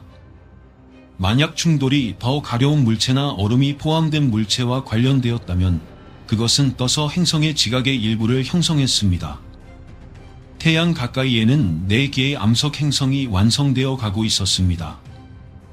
그들은 뜨거운 철의 고체 핵을 가지고 있으며 그 주위에는 액체 철의 층이 있고 그 위에는 녹은 암석의 껍질이 있으며 마지막으로 표면에 지각이 있습니다. 이러한 모든 암석 행성은 같은 방식으로 같은 기본 물질로 만들어졌지만 크기와 밀도가 매우 다르게 나타났습니다. 우주는 비어 있는 것처럼 보일 수 있지만 그렇지 않습니다. 태양에서 방출된 물질로 가득 차 있습니다. 태양은 강한 자기장을 생성하여 그 표면 위로 거대한 루프를 형성합니다. 이 루프가 충돌할 때 극도로 뜨겁고 전하를 띤 입자의 폭풍이 우주로 쏘아져 나옵니다. 이것을 태양풍이라고 합니다. 우주 비행사들은 우주에서 태양풍의 영향을 볼 수 있지만 눈을 감았을 때만 그렇습니다. 눈을 감으면 가끔 작은 빛의 성광을 보게 되는데 이는 에너지를 가진 입자가 머리를 지나가며 눈의 액체와 상호작용하기 때문입니다. 우주 비행사들은 몇 분마다 이러한 성광을 봅니다. 태양풍은 대량으로 노출되면 우주 비행사에게 치명적일 수 있습니다. 아폴로 프로그램 동안 2개의 달 임무 사이에 태양 폭발이 발생했으며 그곳에 있었다면 우주 비행사에게 치명적이었을 것입니다. 이는 우주 방사선이 얼마나 위험할 수 있는지를 보여줍니다. 하지만 지구에서는 태양풍이 거의 위협이 되지 않습니다. 이는 지구의 핵에서 생성된 보이지 않는 자기장이 우리를 보호하기 때문입니다. 운동에서 자기장을 생성할 수 있으며 이는 운동 에너지를 자기 에너지로 변환하여 이루어집니다. 지구 깊은 곳에서 행성이 회전하면서 뜨거운 액체 금속이 고체 핵 주위를 흐르며 극에서 나타나는 자기장을 생성합니다. 이 자기장은 태양풍을 행성에서 멀어지게 하여 대기와 표면을 보호합니다. 가끔 태양 폭풍이 이 자기장을 방해하여 극지방의 오로라를 생성합니다. 지구에 자기장이 없었다면 태양풍이 대기와 물을 찢어버려 화성과 같은 황량하고 죽은 행성이 되었을 것입니다. 화성은 지구와 같은 방식으로 형성되었지만 지금은 차갑고 건조합니다. 나사는 2004년에 2대의 탐사 로버인 스피릿과 오포튜니티를 화성에 보냈습니다. 옐은 대기가 지구의 극히 일부만 있는 건조하고 위험한 사막을 발견했지만 한때 물이 존재했다는 증거를 발견했습니다. 화성은 항상 황량하지 않았습니다. 물이 한때 지표 아래와 육지 위로 흐른 적이 있었습니다. 흐르는 물에 의해 형성된 물리적 흔적과 같은 물의 침식의 징후가 보입니다. 화성에 물이 있었다면 아마도 훨씬 두꺼운 대기도 있었을 것입니다. 화성은 지구와 유사한 화산과 뜨거운 철의 핵을 가지고 있었습니다. 이 핵은 자기장을 생성했을 것입니다. 그러나 화성이 지구보다 작기 때문에 열을 더 빨리 잃어 액체핵이 고체화되었습니다. 핵이 얼어버린 후 대류가 멈추고 자기장이 사라졌으며 태양풍이 대기와 물을 찢어버려 화성을 오늘날의 차갑고 황량한 행성으로 만들었습니다. 암석 행성인 화성, 지구, 금성, 수성은 모두 태양에서 약 1억 5천만 마일 이내에서 형성되었습니다. 하지만 훨씬 더 먼 곳에서 태양의 영향은 다른 종류의 행성, 즉 가스 거인을 형성했습니다. 이 거대한 행성들인 목성, 토성, 천왕성, 해왕성은 대부분 가스로 구성되어 있으며 고체 표면이 없습니다.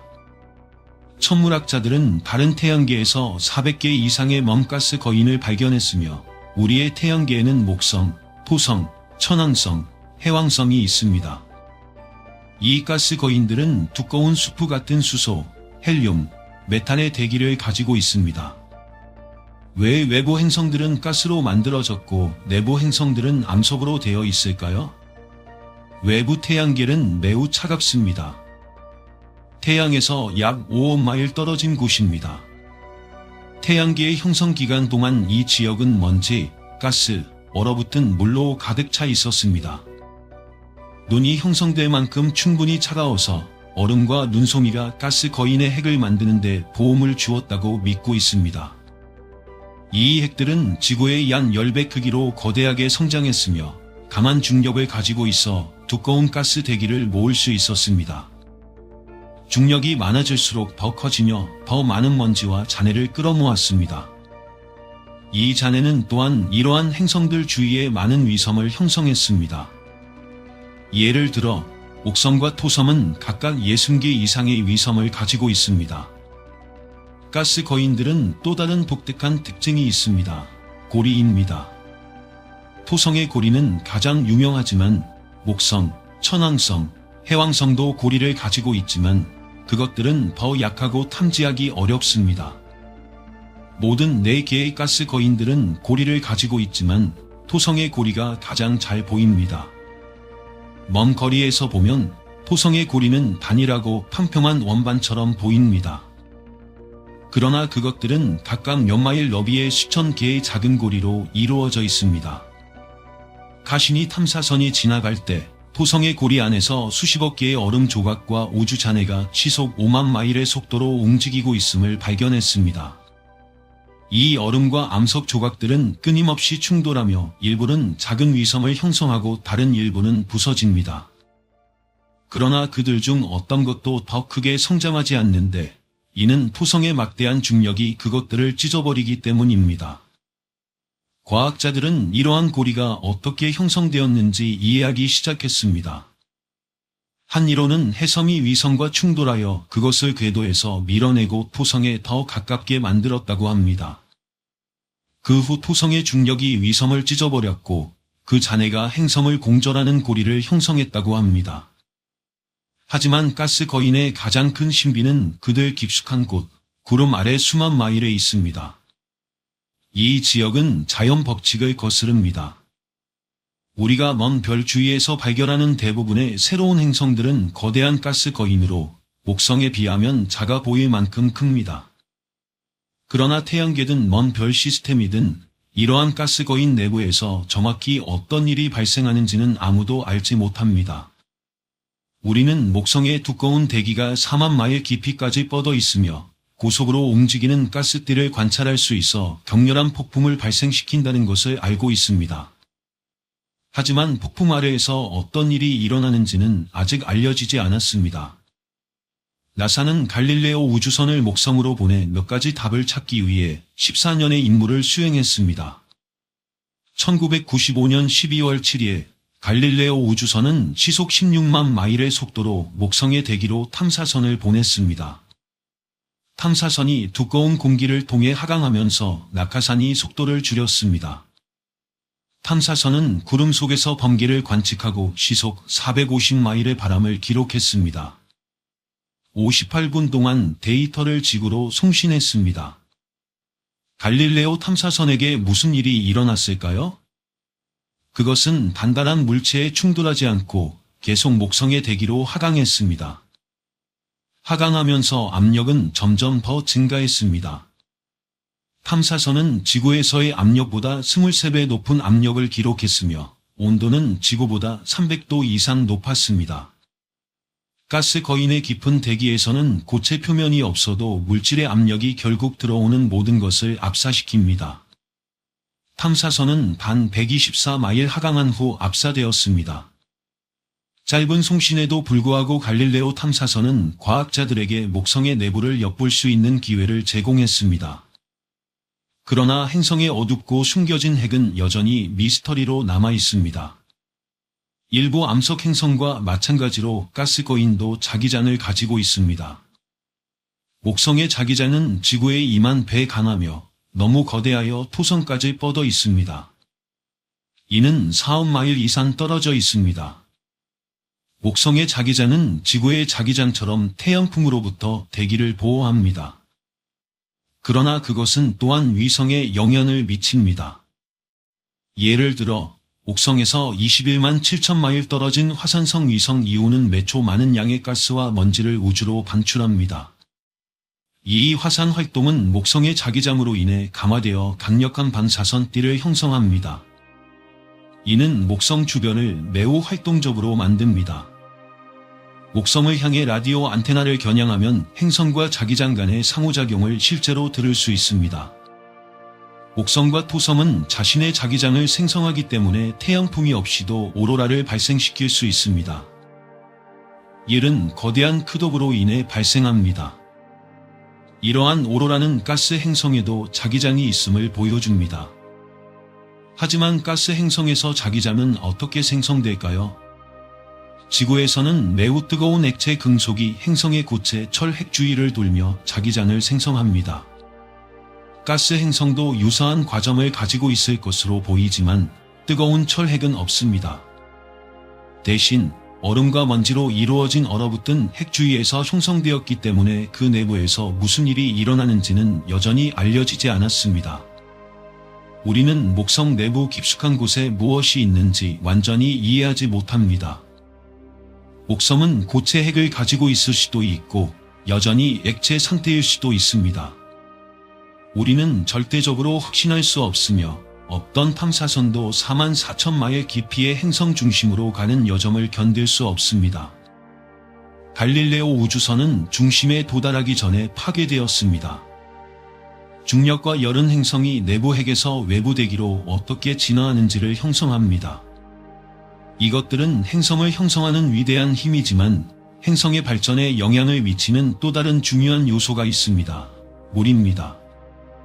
행성은 점적인 것처럼 보일 수 있지만 항상 변화하고 있습니다.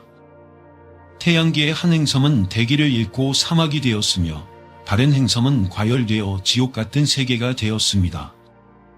지구 역시 변화를 겪었으며 물은 환경을 형성하는 데 중요한 역할을 했습니다. 우주에서 지구를 바라보면 많은 물이 있는 것처럼 보입니다. 결국 우리는 푸른 행성으로 알려져 있습니다. 그러나 지구는 그렇게 습하지 않습니다. 지구 질량의 약 0.06%만이 물입니다. 일부 물은 바다의 표면에 있으며 일부는 광물 아래 갇혀 있습니다. 그러나 다른 행성과 비교할 때 지구는 상대적으로 건조합니다. 지구를 포함한 모든 암석 내행성은 태양 가까이에서 형성되었으므로 처음에는 건조했습니다. 이리 가질 수 있었던 물은 모두 증발했거나 거대한 충돌로 날아갔습니다. 이러한 초기 충돌은 매우 격렬하여 만약 지구에 물이 있었다면 그것은 증발하여 사라졌을 것입니다. 그렇다면 지구의 물은 어디에서 왔을까요? 그 답은 아마도 소행성과 해성일 것입니다. 태양에서 멀리 떨어진 곳에는 물을 포함한 많은 소행성과 해성이 있었습니다. 시간이 지나면서 이들 중 일부가 지구에 충돌하여 결국 우리의 바다를 형성하는 물을 가져왔습니다. 이 물이 없었다면 우리가 알고 있는 생명체는 존재할 수 없었을 것입니다. 만약 지구에 물이 너무 많았다면 어떻게 되었을까요? 바다는 훨씬 더 깊어져 대륙과 심지어 에베레스트와 같은 산을 덮었을 것입니다. 지구에 있는 물의 정확한 양은 인간이 기술적인 종으로 진화할 수 있게 만든 요소일지도 모릅니다.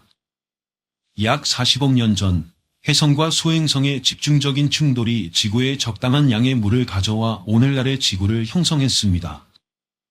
현재 우주에서는 다른 행성에서도 같은 과정이 일어나고 있을 수 있으며 물은 우주 곳곳에 풍부하게 존재합니다.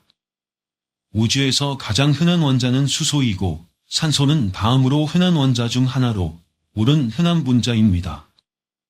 물은 우주 곳곳에 있으며 행성도 있습니다. 그러나 우리는 아직 지구와 같은 액체 물이 있는 행성을 발견하지 못했습니다. 지금까지 과학자들은 400개 이상의 행성을 발견했지만 크기, 질량, 화학 조성 측면에서 지구와 유사한 행성은 없었습니다. 지구와 유사한 행성을 찾는 것은 인류의 주요 목표이며 행성 탐사의 성배라고 할 수 있습니다. 우리 은하만 해도 약 2천억 개의 별이 있으며 그중 최대 400억 개가 행성을 가지고 있을 수 있습니다. 우리는 이제 행성 탐사의 황금기에 접어들고 있으며 이 시기에 우리는 태양계를 넘어 다양한 행성을 진정으로 이해하기 시작할 것입니다. 물리학과 화학의 법칙은 행성이 어떻게 형성되는지를 알려주며 많은 과학자들은 우리가 지구와 유사한 행성을 발견하는 것은 시간 문제일 뿐이라고 믿고 있습니다. 즉, 생명체가 존재할 수 있는 조건을 갖춘 행성입니다. 한 가지 확실한 것은 발견될 수많은 행성이 존재한다는 것입니다.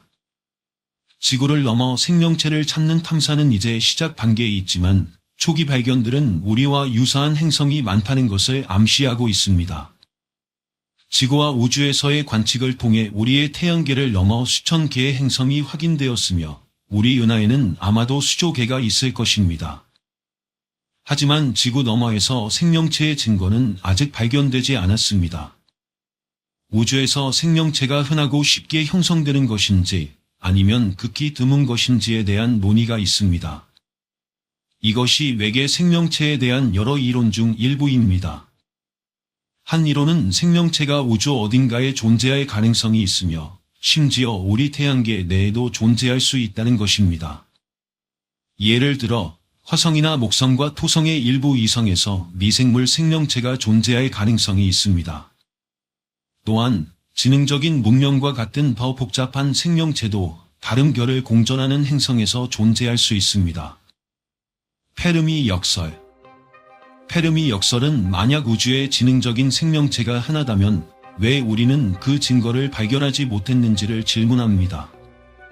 일부 이론은 지능적인 문명이 자멸하는 경향이 있다고 제안하며, 다른 이론은 그들이 너무 멀리 있거나 우리와 소통할 관심이 없다고 주장합니다. 고대 외계인. 이 이론은 외계인이 과거의 지구를 방문하여 인류의 역사와 문화에 영향을 미쳤다고 제안합니다. 이 이론의 지지자들은 고대의 예술 작품과 텍스트를 외계인 방문의 증거로 제시합니다. UFO 목격. 정체불명의 비행 물체는 종종 외계인 방문의 증거로 인용됩니다. 많은 목격 사례는 자연현상이나 인간이 만든 물체로 설명될 수 있지만 설명되지 않는 사례도 있으며, 이는 잠재적으로 외계인 방문의 증거일 수 있습니다. 시뮬레이션 이론. 이 이론은 우리의 전체 현실이 고급 문명이 만든 컴퓨터 시뮬레이션이라고 제안합니다. 외계인에 대한 구체적인 내용은 아니지만 이 이론은 시뮬레이션의 창조자가 외계 문명일 수 있음을 시사합니다. 우선 가장 기본적인 질문부터 시작해봅시다. 외계인은 존재할까요? 1961년 천문학자 프랭크 드레이크가 개발한 드레이크 방정식에 따르면 우주 어딘가에 지능적인 생명체가 존재할 확률이 높습니다. 이 방정식은 우리 은하의 별의 수, 생명을 지원할 수 있는 행성의 수, 그리고 그 행성에서 생명이 형성될 확률을 고려합니다. 이러한 요소를 사용하여 드레이크 방정식은 우리 은하에만 수백만 개의 지능적인 문명이 있을 수 있다고 추정합니다. 하지만 질문은 여전히 남아 있습니다. 우리는 이 문명들을 만난 적이 있을까요? 많은 사람들은 우리가 만났다고 믿으며 외계인 목격, 유괴, 그리고 조우에 관한 무수한 이야기가 존재합니다. 그러나 이러한 주장을 뒷받침할 만한 확실한 증거는 거의 없습니다. 이제 외계인이 어떻게 생겼을지에 대한 몇 가지 인기 있는 이론을 살펴보겠습니다. 외계인을 작고 녹색이며 큰 눈을 가진 존재로 묘사하는 전통적인 이미지는 대중문화의 산물입니다. 그러나 외계인이 이렇게 생겼을 가능성은 낮습니다. 사실 외계인의 외모는 그들이 진화한 행성의 조건에 따라 달라질 수 있기 때문에 예측하는 것은 불가능합니다. 예를 들어 외계 생명체가 중력이 높은 행성에서 진화했다면 그들은 더 짧고 통통한 몸을 가질 수 있습니다. 만약 그들이 방사선이 가득한 혹북한 환경에서 진화했다면 방사선에 더 저항력을 갖도록 진화했을 수 있습니다. 어떤 외계종은 우리가 아는 몸이 전혀 없을 수도 있습니다. 그들은 순수한 에너지로 존재하거나 집단 지성을 가질 수 있습니다. 그렇다면 외계인이 왜 지구를 방문할까요? 몇 가지 가능한 이유가 있습니다. 일부 과학자들은 외계인이 우주의 독특한 위치 때문에 우리의 행성에 관심을 가질 것이라고 추측합니다. 지구는 골디락스 존의 위치에 있습니다. 즉, 너무 덥지도 않고 너무 춥지도 않으며 생명이 번성할 수 있는 조건을 가지고 있습니다. 외계인은 이러한 조건에서 생명이 어떻게 살아남을 수 있는지 배우기 위해 우리의 행성을 연구하는 데 관심이 있을 수 있습니다. 외계인이 지구를 방문하는 또 다른 이유는 우리와 접촉하기 위해서일 수 있습니다. 은하계에 수백만 개의 지능적인 문명이 있다면 그중 일부는 우리와 소통하려고 시도하고 있을 가능성이 있습니다. 그러나 이 경우 그들은 우리가 이해할 수 없는 방식으로 소통하고 있을지도 모릅니다. 그들의 소통 방법은 우리의 방법과 매우 다를 수 있습니다. 그래서 외계인을 만난다면 우리는 무엇을 해야 할까요? 많은 과학자들은 어떤 조우에도 조심스럽게 접근해야 한다고 믿고 있습니다. 우리는 갑작스러운 움직임이나 공격적인 행동을 피해야 합니다. 왜냐하면 이러한 행동이 외계인에게 오해를 불러일으킬 수 있기 때문입니다. 대신 우리는 평화롭고 위협적이지 않은 방식으로 소통하려고 해야 합니다. 만약 우리가 외계인과 접촉하게 된다면 그것은 우주에 대한 우리의 이해에 깊은 영향을 미칠 수 있습니다. 이는 우리가 우주에서의 위치에 대한 믿음을 도전하게 하고 삶, 우주, 그리고 모든 것에 관한 큰 질문들을 마주하게 할 수 있습니다. 이제 외계 생명체에 대한 몇 가지 이론과 가능성을 탐구했으니 페르미 역설에 대한 생각을 해봅시다. 이 역설은 다음과 같은 질문을 던집니다. 이렇게 많은 지능적인 문명이 존재한다면 우리는 왜 그 증거를 보지 못했을까요? 왜 우리는 다른 세계에서 신호를 감지하지 못했거나 우주선을 관찰하지 못했을까요? 한 가지 가능성은 고급 문명이 자멸하는 경향이 있다는 것입니다.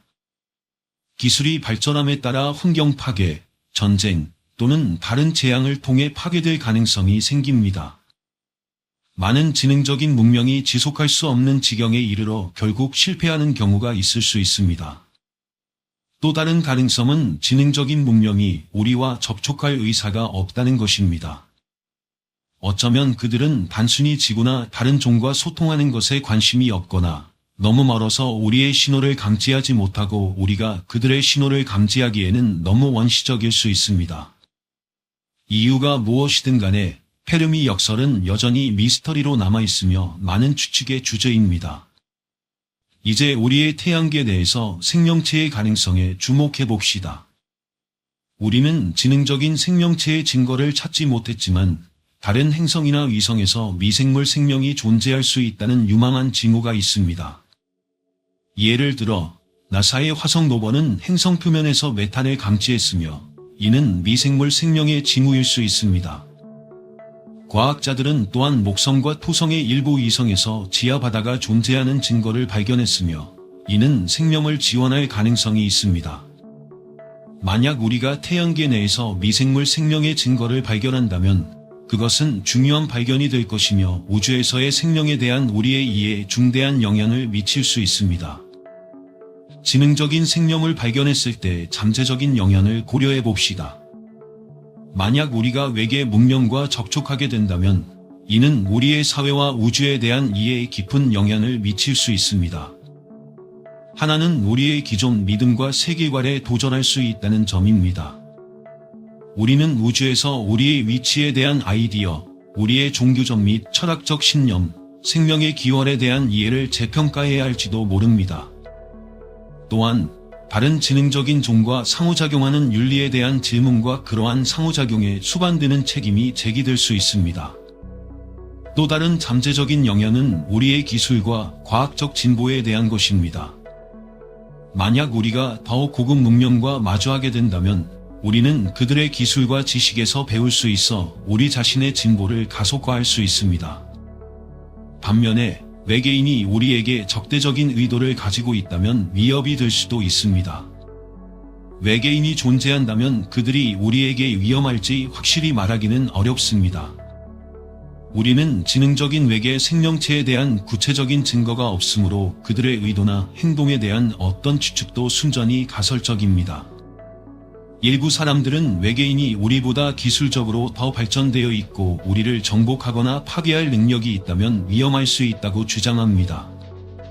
다른 사람들은 우주를 여행할 수 있는 문명이라면 우주에 대한 더 정교한 이해를 가지고 있을 것이고 더 평화롭고 협력적일 수 있다고 지적합니다. 또한 외계인이 우리에게 무관심할 수도 있으며 우리와 전혀 상호작용할 의도가 없이 거리를 두고 관찰할 수도 있습니다. 전반적으로 외계 생명의 잠재적인 위험에 대해 추측하는 것은 재미있지만 사실 우리는 그들의 의도나 행동에 대해 확정적인 결론을 내릴 만큼 충분히 알지 못합니다. 외계 생명체 탐색은 두려움이나 편집증보다는 열린 마음과 호기심으로 접근해야 합니다. 잠재적인 영향과 관계없이 지능적인 생명체 탐색은 계속되고 있습니다. 우리는 신호와 다른 문명의 증거를 찾기 위해 새로운 기술을 지속적으로 개발하고 기법을 다듬고 있습니다. 그리고 지능적인 생명체를 찾을 가능성이 낮더라도 지식과 발견을 추구하는 것은 그 자체로도 가치 있는 노력입니다.